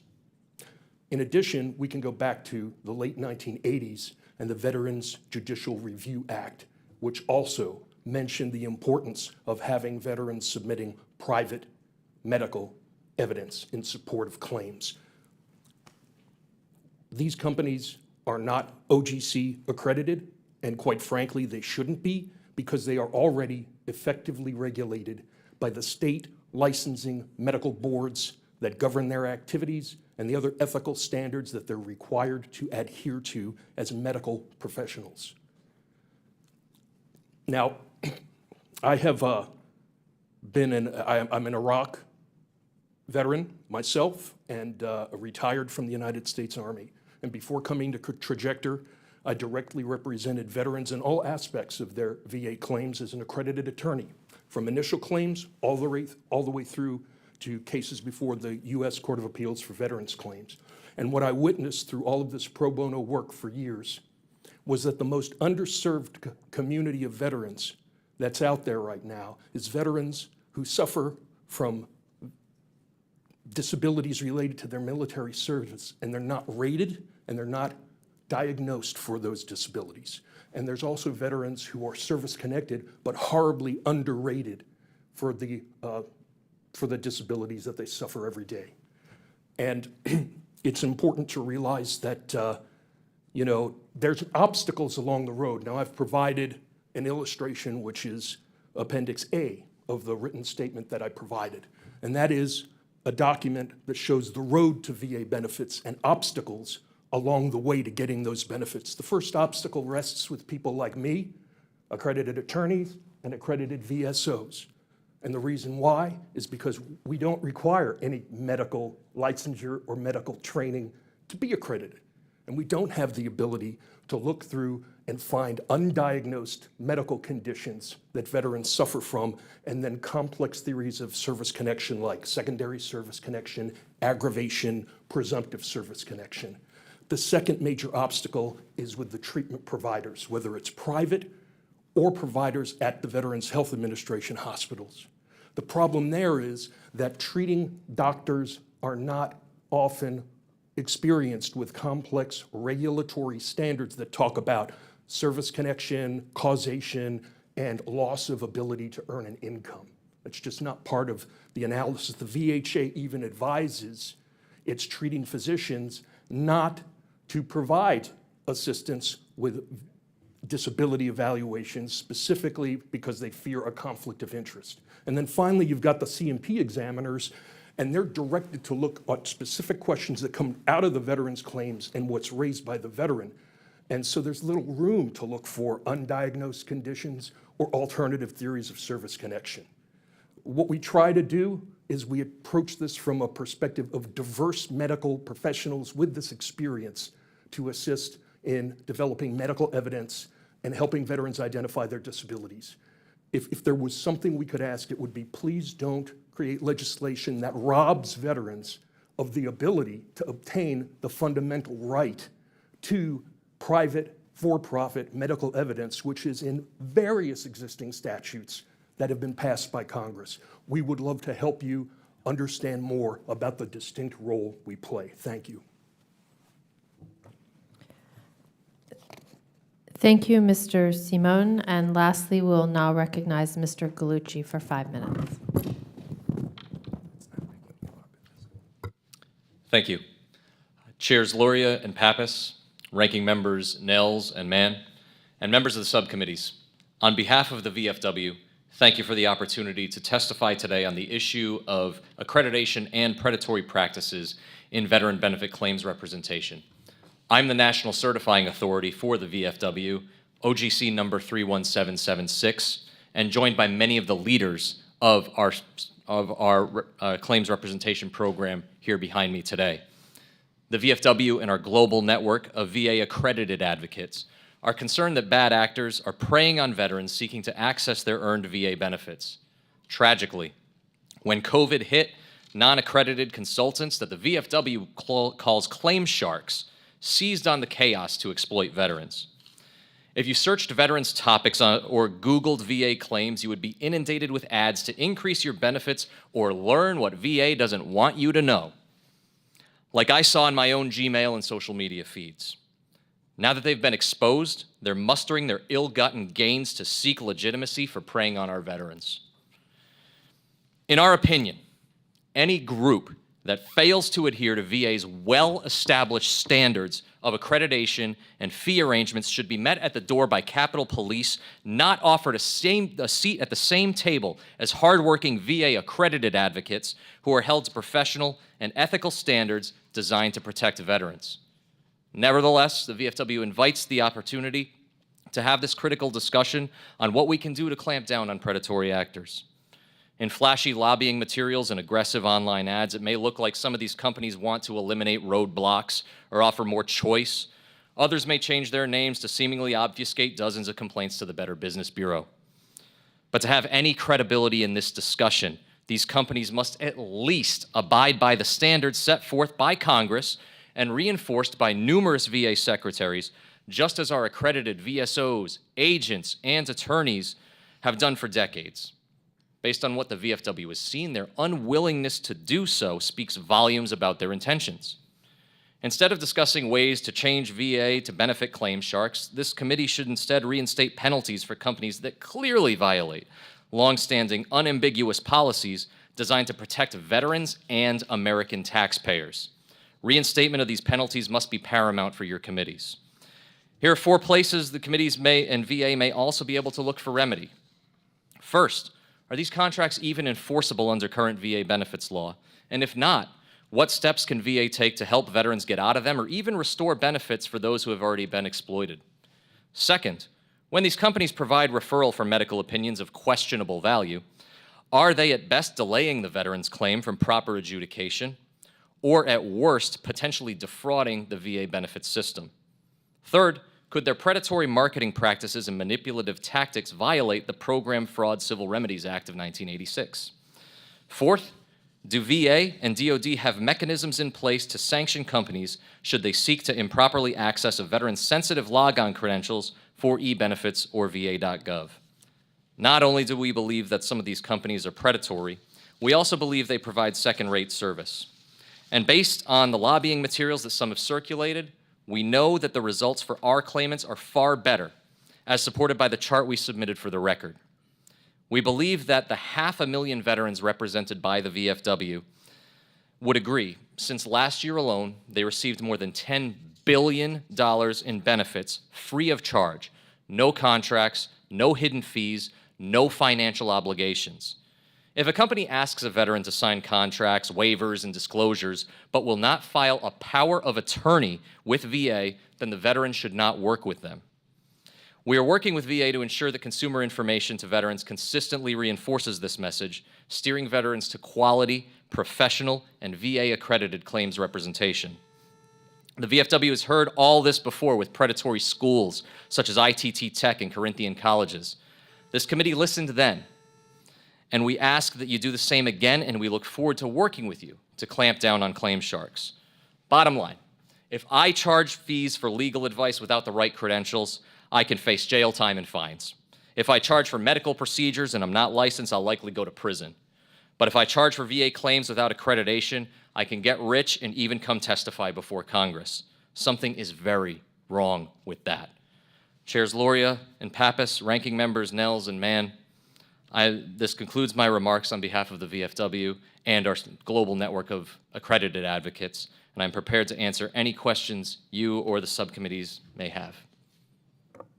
Well, thank you to our witnesses. It appears that some of you are very passionate about this topic, so I'm sure we'll have an animated conversation. Since this is a joint hearing, I would love to give my co-chair the opportunity to go first with questions for this panel. So I'll recognize Mr. Pappas. Thank you, Madam Chair, and I want to thank members of the panel for your testimony here today. Your presence is really important for our subcommittees and the House Veterans Affairs Committee to figure out how to grapple with these issues and move forward in a way that honors the service of our veterans and ensure they get connected to the benefits that they have earned through their service. So, Mr. Callahan, maybe I can start with you. I'd like to read just a few of the complaints that the Federal Trade Commission has received about unaccredited claims companies over the past several years. Here's one. It's really just a scam. The company does nothing but attach their name to documents you create and submit. A second complaint. This company works by doing trickery. I was under the impression that I paid the difference of my increase for 5 months. Not true. They want a third of your back pay. Another one says, I foolishly entered into an agreement with this company and they stated that it would be at least 7 months before they could even look at my case. I then told them I didn't want to wait and asked for a release. I have asked several times over the past 2 months without a single response from them. Another complaint says, I have been unsubscribing from these emails and text messages for months. They continue to send me more emails and text messages. I want them to stop. They are extremely pushy and are trying to scam me out of my VA disability. And another one says, I entered into an agreement with this company to assist with increasing my benefits. Several attempts by this company were denied by VA. I decided to use the American Legion to assist me, and I filed a claim. I had no further communication with this company for 2 years. Finally, VA approved my most recent claim that I filed in May, and out of nowhere, this company pops up and sends me a message stating that I owed them money for my most recent increase. I couldn't believe it. They are taking credit for work that was done by me with assistance from American Legion. So, Mr. Callahan, can you reflect on these complaints, and are these consistent with some of the feedback that you've received?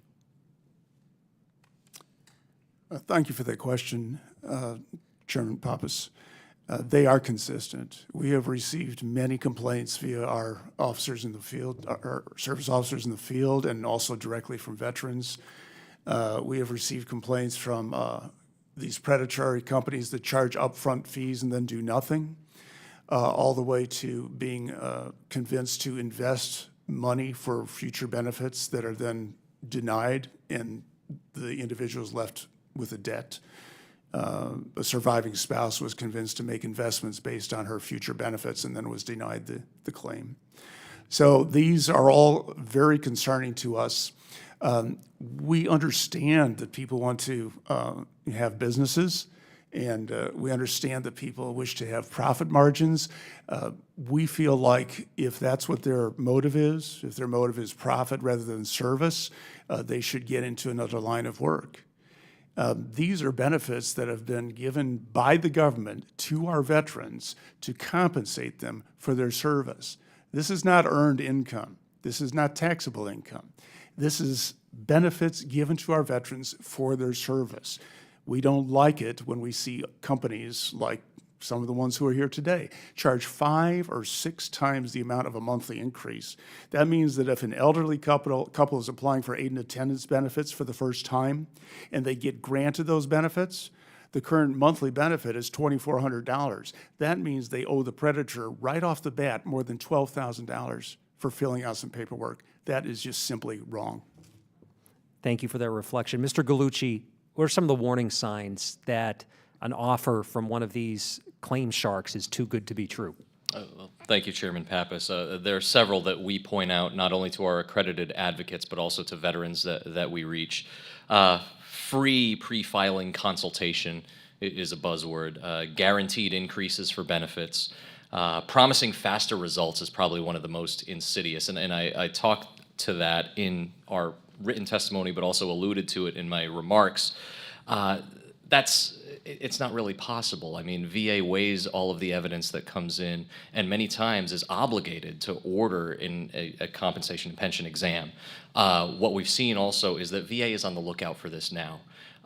They adjusted their benefits policy manual to better weigh private medical evidence to ensure that it was a treating physician or a physician that had reviewed the full medical record of that veteran. We've worked with veterans who were duped by this scam in the past, and basically what happened is when they submitted one of these questionably acquired medical opinions, the benefit that they sought was denied, and then they start from square one. And it's our job to pick up the pieces, provide quality advocacy based on what's in their claim file and their medical history, and make sure that they know the benefits that they're entitled to. And what's your advice to a veteran who's unsure about messages that they're receiving or about the services that are being advertised? Well, it's fairly simple. In our prepared statement, in my remarks, I focused a lot on power of attorney, power of attorney. I think that's the most important piece. If a company is offering to help you with your claim, but they're not willing to file that power of attorney or go on record with VA, then the veteran should not work with them. Our organizations, whether it's NOVA, American Legion, the VFW, and others, that's what we do. We go on record with VA as your power of attorney, and that opens the door to allow us access to your claim file, and then holds us to high standards to responsibly handle your personal health information and your personally identifiable information. Thank you. I'm a little bit over my time. I'll turn to Ranking Member Nils for his questions. Thank you. Mr. Simone, according to the documents you shared, a veteran who canceled a contract with your organization may still be on the hook for some services provided if they receive an increase in benefits. How does Tracter track whether a veteran received an increase in the benefits? Thank you very much for the question. Our primary way of obtaining that information is through the contractual agreement that the veteran will provide us with rating decision letters and other information when their rating changes. It's important to look at that because those letters describe what was relied on in granting those benefits. And if there's any time where it doesn't show that the evidence that we've developed led to an increase, then we cancel the invoice and don't proceed. So that's the primary way that this operates. But how would you get it? The veteran would have to show you the mail? They agree to do that when they sign up. Yeah, but what if they don't share that with you? Well, we try to get them to do that as much as possible. Ms. Robert, are there any changes you would like to see made to the current fee structure or the accreditation process? No, sir. We feel that the accreditation process is fair. It requires my members to submit their information about their state bar. Claims agents need to undergo an exam to show that they know and understand the rules and regulations. VA takes a look at their application and does a background check. And anyone who has an issue with the representation that my members provide have an avenue to go to VA and say, we are unhappy. And I think that's a huge distinction that was talked about a little earlier when they were questioning Mr. Hippolyte, is if you are accredited, VA has the right to look into how you're proceeding and how the fees are. The fee structure has been set up for 30 years, really, since attorneys have gotten involved in this space, and we think it's fair, and it's actually really based on how legal practice in disability areas is really handled, with you getting paid from past due benefits and not entering into contracts for benefits that will come at a later time. Would you like to comment, Mr. Ryan, or Ryan? Absolutely. One of the things that concerns us is to your first point on how do these companies collect. What we've seen are examples of binding arbitration agreements in these that threaten the veteran with a specific action if they don't share that information, which is incredibly problematic. And again, another client for the VFW that we were working with shared some of the email traffic back and forth with one of these companies where they were asking for, where they sought that e-benefits username and password. Tragically, this veteran just wanted it to go away. He didn't want, he's like, look, I will pay them, I just want them off my back. Sadly, that's how that goes. And to Ms. Rauber's point before about training, I'm proud to be joined behind me by our training director, who very diligently builds a training program that makes sure that our accredited advocates understand federal regulations and what they need to do on behalf of the veterans that we represent. We're actually heading to your home state here in just a couple of weeks for one of our training conferences. We'll be in San Antonio, bringing in all of our advocates to learn about VA updates, precedential court decisions, and things like that. Thank you. I'll yield back. Thank you, Mr. Nels. Mr. Mann, I'll recognize you for 5 minutes. Thank you, Chairman Loria. My first question is for you, Mr. Simone. Has Tracter ever received a cease and desist letter from VA? And It has. And when were these letters sent, and have you followed the instructions in the letter? Yes, I think the first letter was in 2017. We responded to that. We replied to the concerns that they had. Nothing happened after that, and recently, as was testified to earlier, after the S1 registration statement was filed, there were some follow-up questions which we fully responded to. Great, thank you. The next question will be for Mr. Taylor. Similar question, Mr. Taylor, has Veterans Guardians ever received a cease and desist letter from VA? Veterans Guardian has not received a cease and desist letter from the VA. We believe that we are providing effective service to our veterans, and we have received extensive support from our clients, particularly through our reviews. Okay. And next question would be for Mr. Callahan and Mr. Gallucci. What is your view of increased transparency for all attorneys, VSOs, agents, and unaccredited agents, like what VA has for the GI Bill with the VA comparison tool and complaint system? Thank you for the question. We're completely in favor of more transparency. The problem with these unaccredited companies and firms is that they're beyond VA regulations, and they pretty much do whatever they want to. I'd be interested in knowing how they arrived at a fee of 506%, because that seems to be what most of them are charging. But the idea behind accreditation is that, number one, if you're accredited, you have to abide by VA regulations, or else your accreditation can be revoked. But it's more than that. It guarantees a certain degree of training that these unaccredited companies don't have. It locks you into a professional network by which you're updated by the Department of Veterans Affairs and other organizations on rule changes, regulation changes, the addition of presumptive conditions, things of this nature. It's also a matter of accountability. If an individual is accredited with the Office of General Counsel and they start charging 50, 70, 100% fees, VA understands this is happening and their accreditation can be revoked. It's a way of monitoring their behavior. And the idea of education too. I mean, our service officers, they don't just fill out paperwork, they educate the veterans on the benefits they may be eligible for. They assist the veterans. They make sure that if they're filing for aid and attendance benefits, they make sure that VA sends a medical professional to their home to conduct an exam in their home and things of this nature. It's not just filling out a 526 form for an initial claim and saying, see you later. We follow up with the veteran continuously, and we're continually trained. And the American Legion has a widespread and in-depth training program for its veteran service officers. Great, thank you, Mr. Collins. How about you, Mr. Colucci? I would welcome transparency and would welcome the kind of consumer information and consumer protection that organizations like the VFW and American Legion help to stand up with the GI Bill comparison tool and complaint system. Again, we're incredibly proud of our training program, and I want to address one of the reductive statements about about the roadmap for veterans and the roadblocks that VSOs stand up. We train in all of this. We train in understanding federal regulations, and it's auditable by Office of General Counsel, as we heard from the first panel, and we've invited those audits. We provide a lifetime of advocacy to the veterans that we represent from the time that they file their initial claim, separating from the military, to any increases or new presumptive conditions, appeals, and we're there for their survivor as well, should they pass away from a service-connected condition. We're an open book.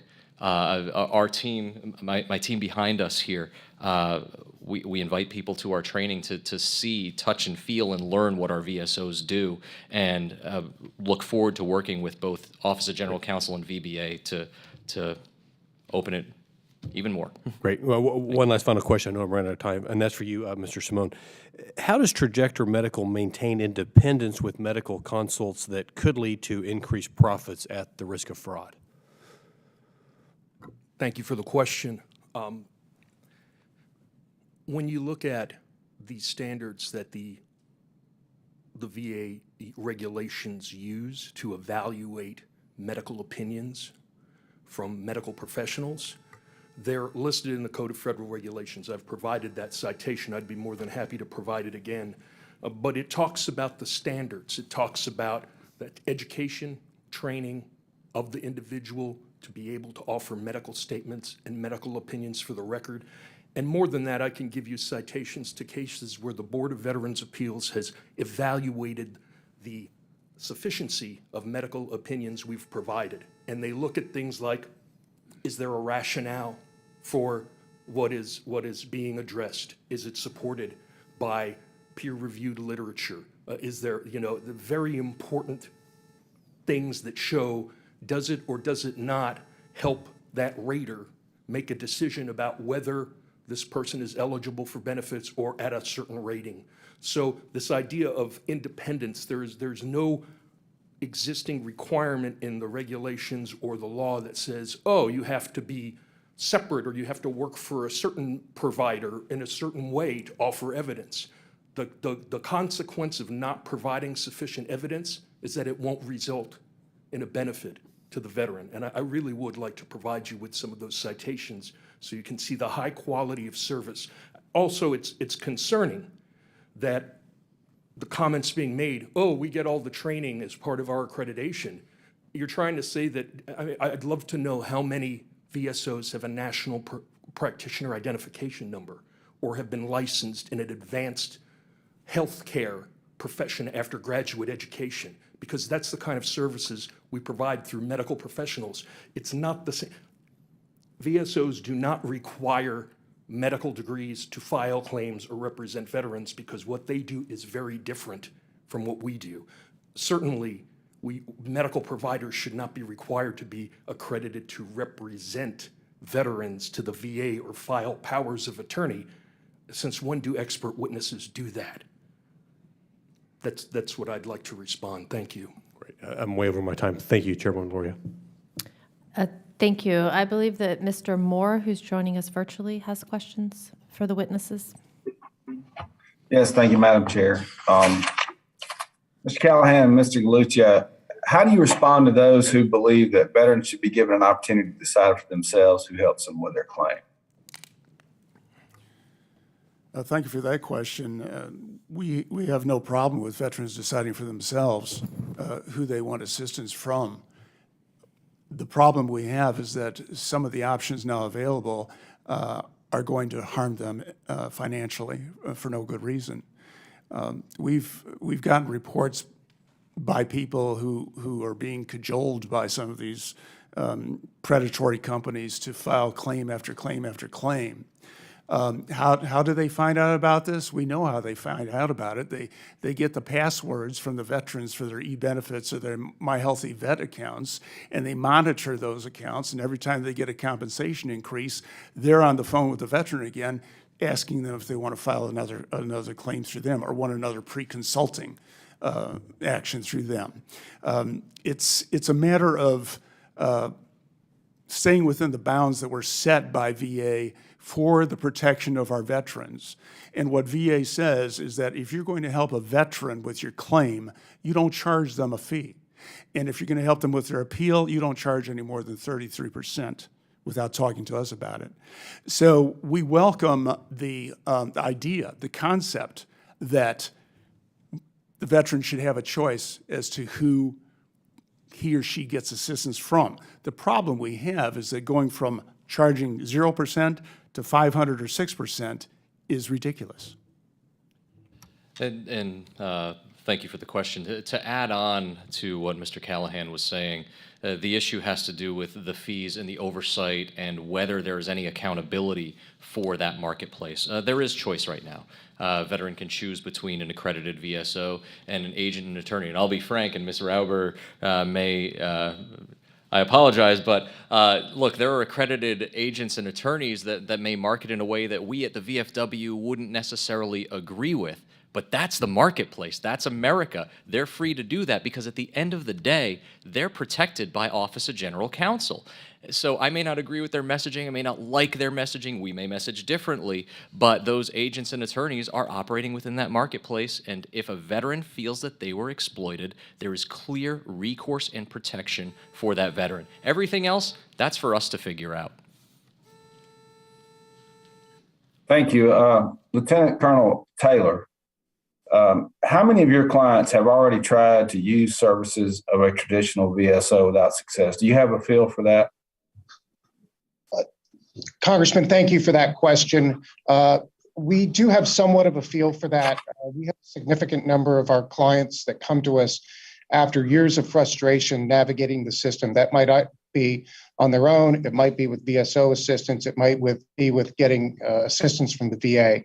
One of the things we did provide with our written submission was a significant number of the reviews we've received from clients thanking us for the assistance that we provided in identifying some of the difficulties they've had with the system in the past. So it's definitely a significant number of our clients. And when you look at a veteran making the choice to use my services, there has to be a compelling reason for them to come to me as a fee-based service. And they have to see value in what I'm providing. And if they see that value and they feel that we can help support their needs and it allows them to pursue the claim that they would like, I think the veteran needs to have that choice. We would invite the opportunity to be accredited by the VA, but our model is based on providing holistic assistance to the veteran that looks at things that they're not rated for, that looks at conditions that they may be underrated for, or possibly looking at secondary conditions.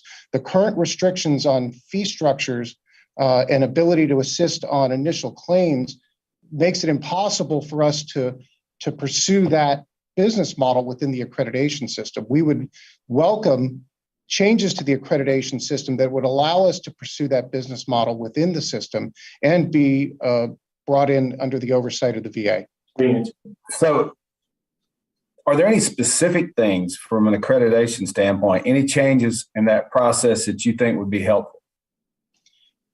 So one of the key things that would be helpful is the current fee structure model is based solely on receiving back a percentage of the back pay, which frankly incentivizes dragging out a claim as long as possible, because the longer it takes to adjudicate a claim, the higher the fee to the agent or the attorney. We believe in trying to get it right on the front end, get it packaged, submitted, include all the evidence, presented in a way that allows the VA to make a decision and get those decisions back so that the veteran doesn't have to go through the appeals process. So they don't have to go through having a claim denied. Our average veteran is seeing a decision back on their claim in the 3 to 3 month time frame. And if we were to work off of a back pay model, I would lose money on every claim that I provided assistance on. Well, thank you, Colonel. I'm out of time, and then we'll thank the members for participating. And with that, I'll yield back. Thank you. And just as a note for our other members, votes have been called. I believe that this is a 15-minute vote, so we will be wrapping up shortly. But I just did want to ask a question, because something that was brought up in the testimony over the course of this panel of witnesses is that there seems to be a general problem or concern that some veterans who attempt to work with some of the for-profit entities here have entered into an agreement for resolving claims, yet find themselves trapped in that agreement. So I would like each of those witnesses, Mr. Simone and Lieutenant Colonel Taylor, to describe, what process do you have in place for resolving customer service complaints or disputes, and if a veteran is unhappy with the service that they're receiving from you, what process do you have in place for them to terminate the arrangement that they have with your company? And I'll go with Mr. Taylor first. Congresswoman, thank you for that question. It's very important to us as a company. Maintaining effective communications and relationships with our clients has been the hallmark of our company from the beginning. Because of that, and because of the level of service we provide to our clients, we get very few complaints. When you look at our reviews, we have over 3,000 positive reviews on Facebook, Better Business Bureau, and Google. That represents almost 15% of our clients. And if anyone that knows about review rates, getting 15% of your clients to leave a review, let alone leave positive reviews, is incredibly successful. And so when we do have issues with our clients, we treat every one of those very seriously. We deal with them on an individual basis. We talk with the veteran. We identify what the issues are. And we have been successful in resolving those issues. We will allow a veteran, if the evidence and the conditions are correct, to get out of our contract, if it's the right thing to do. And typically, we come to an agreement with our veterans. We really have had very few issues with contractual problems. Thank you. Mr. Simone, on the same question. Thank you, Chairwoman. We have a number of avenues to resolve any concerns or complaints that veterans have and work with them as much as possible. I provided the contract that we use, the Medical Evidence Development Agreement. It does have a mediation and arbitration clause in it. Our belief is that it would disadvantage veterans to force them to go to court and spend lots of money and be in protracted litigation if this could be resolved through alternative means of dispute resolution. So you want them to go to arbitration. I'll have you pause there. So for our two VSOs, for the VFW, if a veteran's not happy with one of your veteran service representatives and they want to make a different choice and change, what do they have to do? They just tell you we're taking our claim somewhere else? Thank you, Madam Chair. Yes, basically. We're their representative until they revoke their power of attorney and choose to work with another representative. It's completely within their control. You're not asking them to go through arbitration, have any representation to get out of this mutual agreement that you have to serve them and for them to work with you. Exactly. Our services are free and of no obligation. Okay, I do, want to make sure that I stick to my time because I know Mr. Elsie has questions, and then we need to make sure we are in time for votes. But the last question I have is for Mr. Simone. Can you explain to me what this alternative theories of service connection is? I mean, like either something's service connected or it's not. Like how are you developing alternative theories? Like just That's in the a minute great, and a half we a have. great question, Chairwoman. I would like to finish my response to the prior question also. I will let you know that in all of our years of existence, we've never required a client to go to mediation or arbitration. We've successfully resolved all of the disputes taken to us, which I think is something that shows how meaningfully we try to address these kinds of issues. So that is a Appreciate point you I wanted to clarifying make. that. Okay. Yes. The answer to that is I'd like to give you an example. Veterans have to file claims and list the disabilities they have or that they want to be evaluated. And it goes up to a rating person who then evaluates and sends it down to a C&P examiner to answer specific questions. However, a large problem is that a lot of veterans don't, while they're in military service, complain about health issues because there's a kind of pain as a sign of weakness, cultural mentality. So in a lot of cases, veterans don't have evidence in their records from the military that would indicate issues that they had. And so in a lot of cases, let's just say, for example, we had someone who was a parachutist who did a lot of jumps and fractured an ankle. Over time, that might be listed in the actual medical record. And maybe the veteran will get 10% disability for that ankle. But over years of walking and trying to compensate in gait for the leg that's not in pain, you might see hip problems, back problems, and eventually, while the veteran might be rated for 10% because you see that it was complained about in military service in the records, but didn't complain about the back, what happens is that veteran really may be walking around with 50, 60, 70% disabilities as secondary to that original injury. That is, the direct service connection was for the ankle, but the ankle that was service connected caused that veteran to have a whole body's worth of problems that veteran deserves benefits for. So you're saying that you provide a unique service that through a normal claims process, a normal C&P exam, I know plenty of people, I'm a veteran myself, I know plenty of people who over the course of time have had orthopedic, back, knee, all kinds of issues. It degrades over time, it causes other problems. I mean, I don't think they've all come to you to get their claims.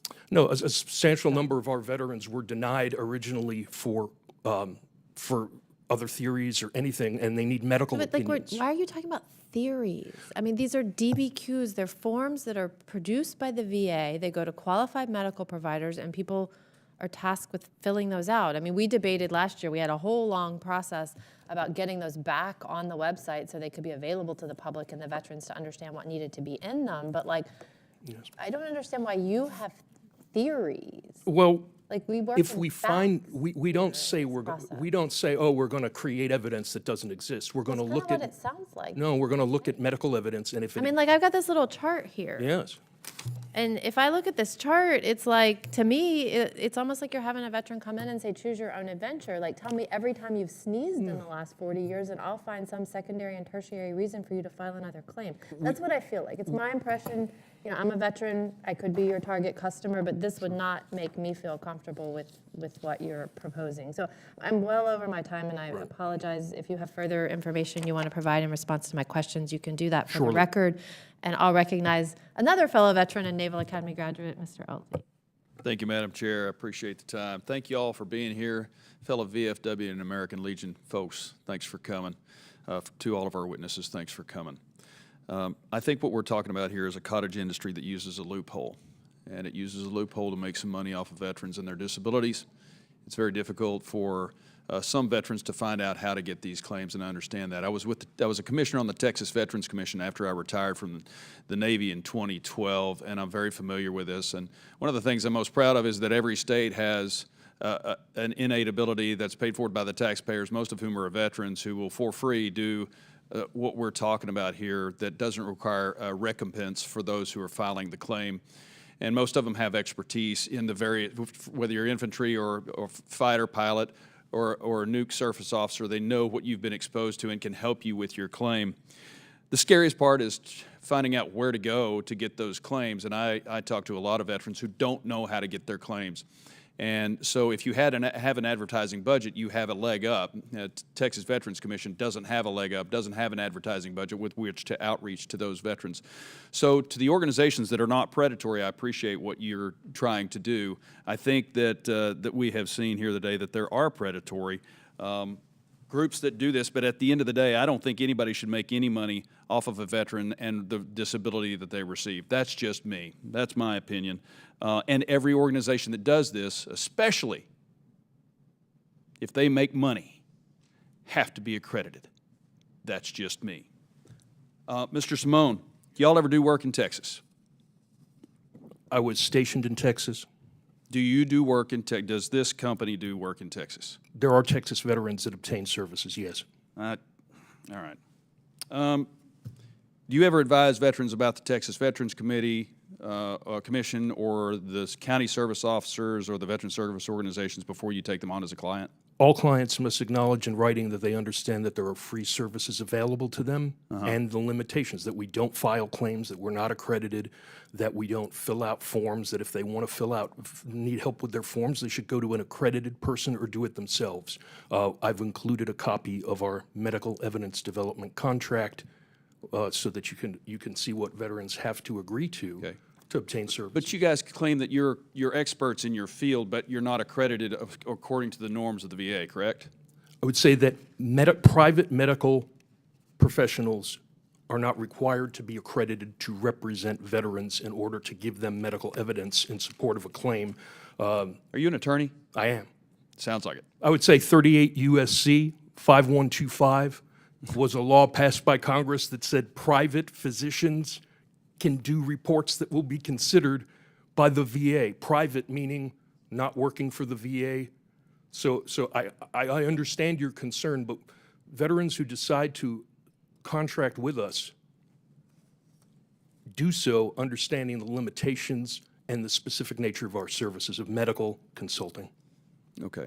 And you're a retired military officer? Yes, sir. And what did you retire as? A judge advocate officer. What was your rank? A major. Okay.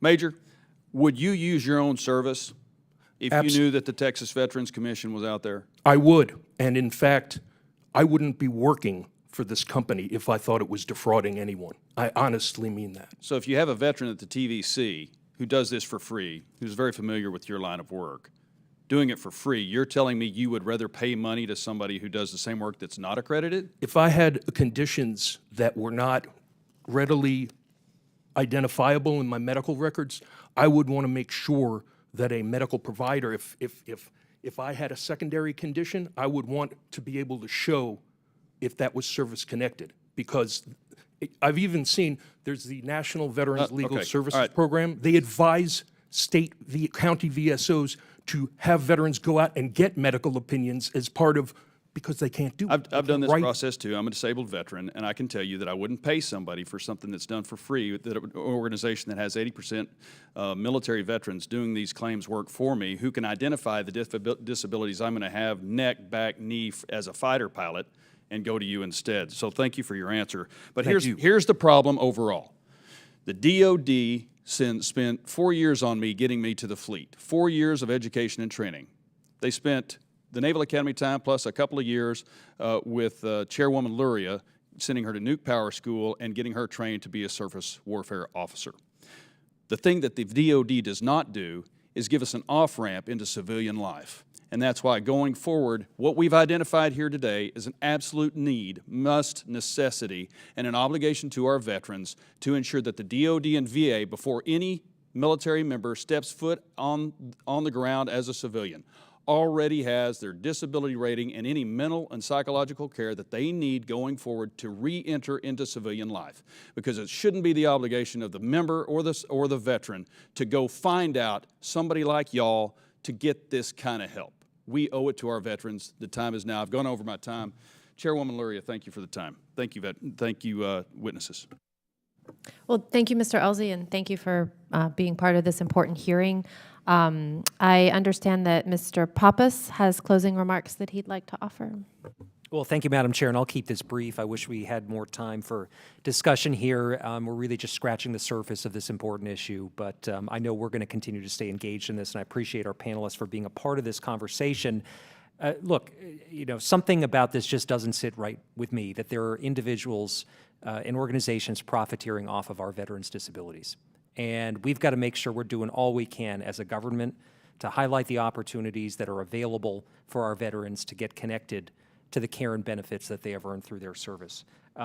But look, I don't think that any veteran should have, to go through hoops to access the benefits that they've earned, and they shouldn't be falling prey to businesses that are trying to take advantage of them. So I mentioned at the outset of this hearing that I'm working with the Government Accountability Office to examine how to best strengthen enforcement of current law, and I'm also exploring legislation to address many of the issues that we talked about today. And I hope there are opportunities to work together on this in good faith and develop legislation that is moving in the right direction. So I want to thank all of our witnesses for joining us here for this conversation today, and Chairwoman Luria, I'll yield back my time.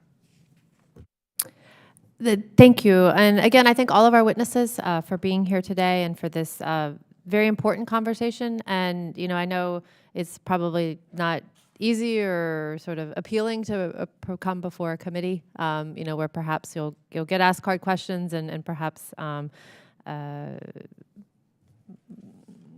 to find right words, somewhat diplomatic, but really just dig into the work that you're doing and for you to justify that to the public. And it's clear that there's much more that the VA could be doing to provide oversight of the accreditation, discipline, and fees program. We want to make sure that you have the resources to do that effectively. We thank the government representatives for their testimony. And I think that this did provide a lot of insight to those of us on the committee to be able to work on this issue and make sure that moving forward we take the best care of our veterans and try to make sure appropriate guardrails are in place so that they do not that they're not exploited in the process of seeking their benefits. And so finally, just want to thank our witnesses again for participating in this hearing and for all your contributions to this discussion. And without objection, that includes today's hearings. All members have 5 legislative days to revise and extend their remarks and include extraneous material. This hearing is now adjourned. Thank you.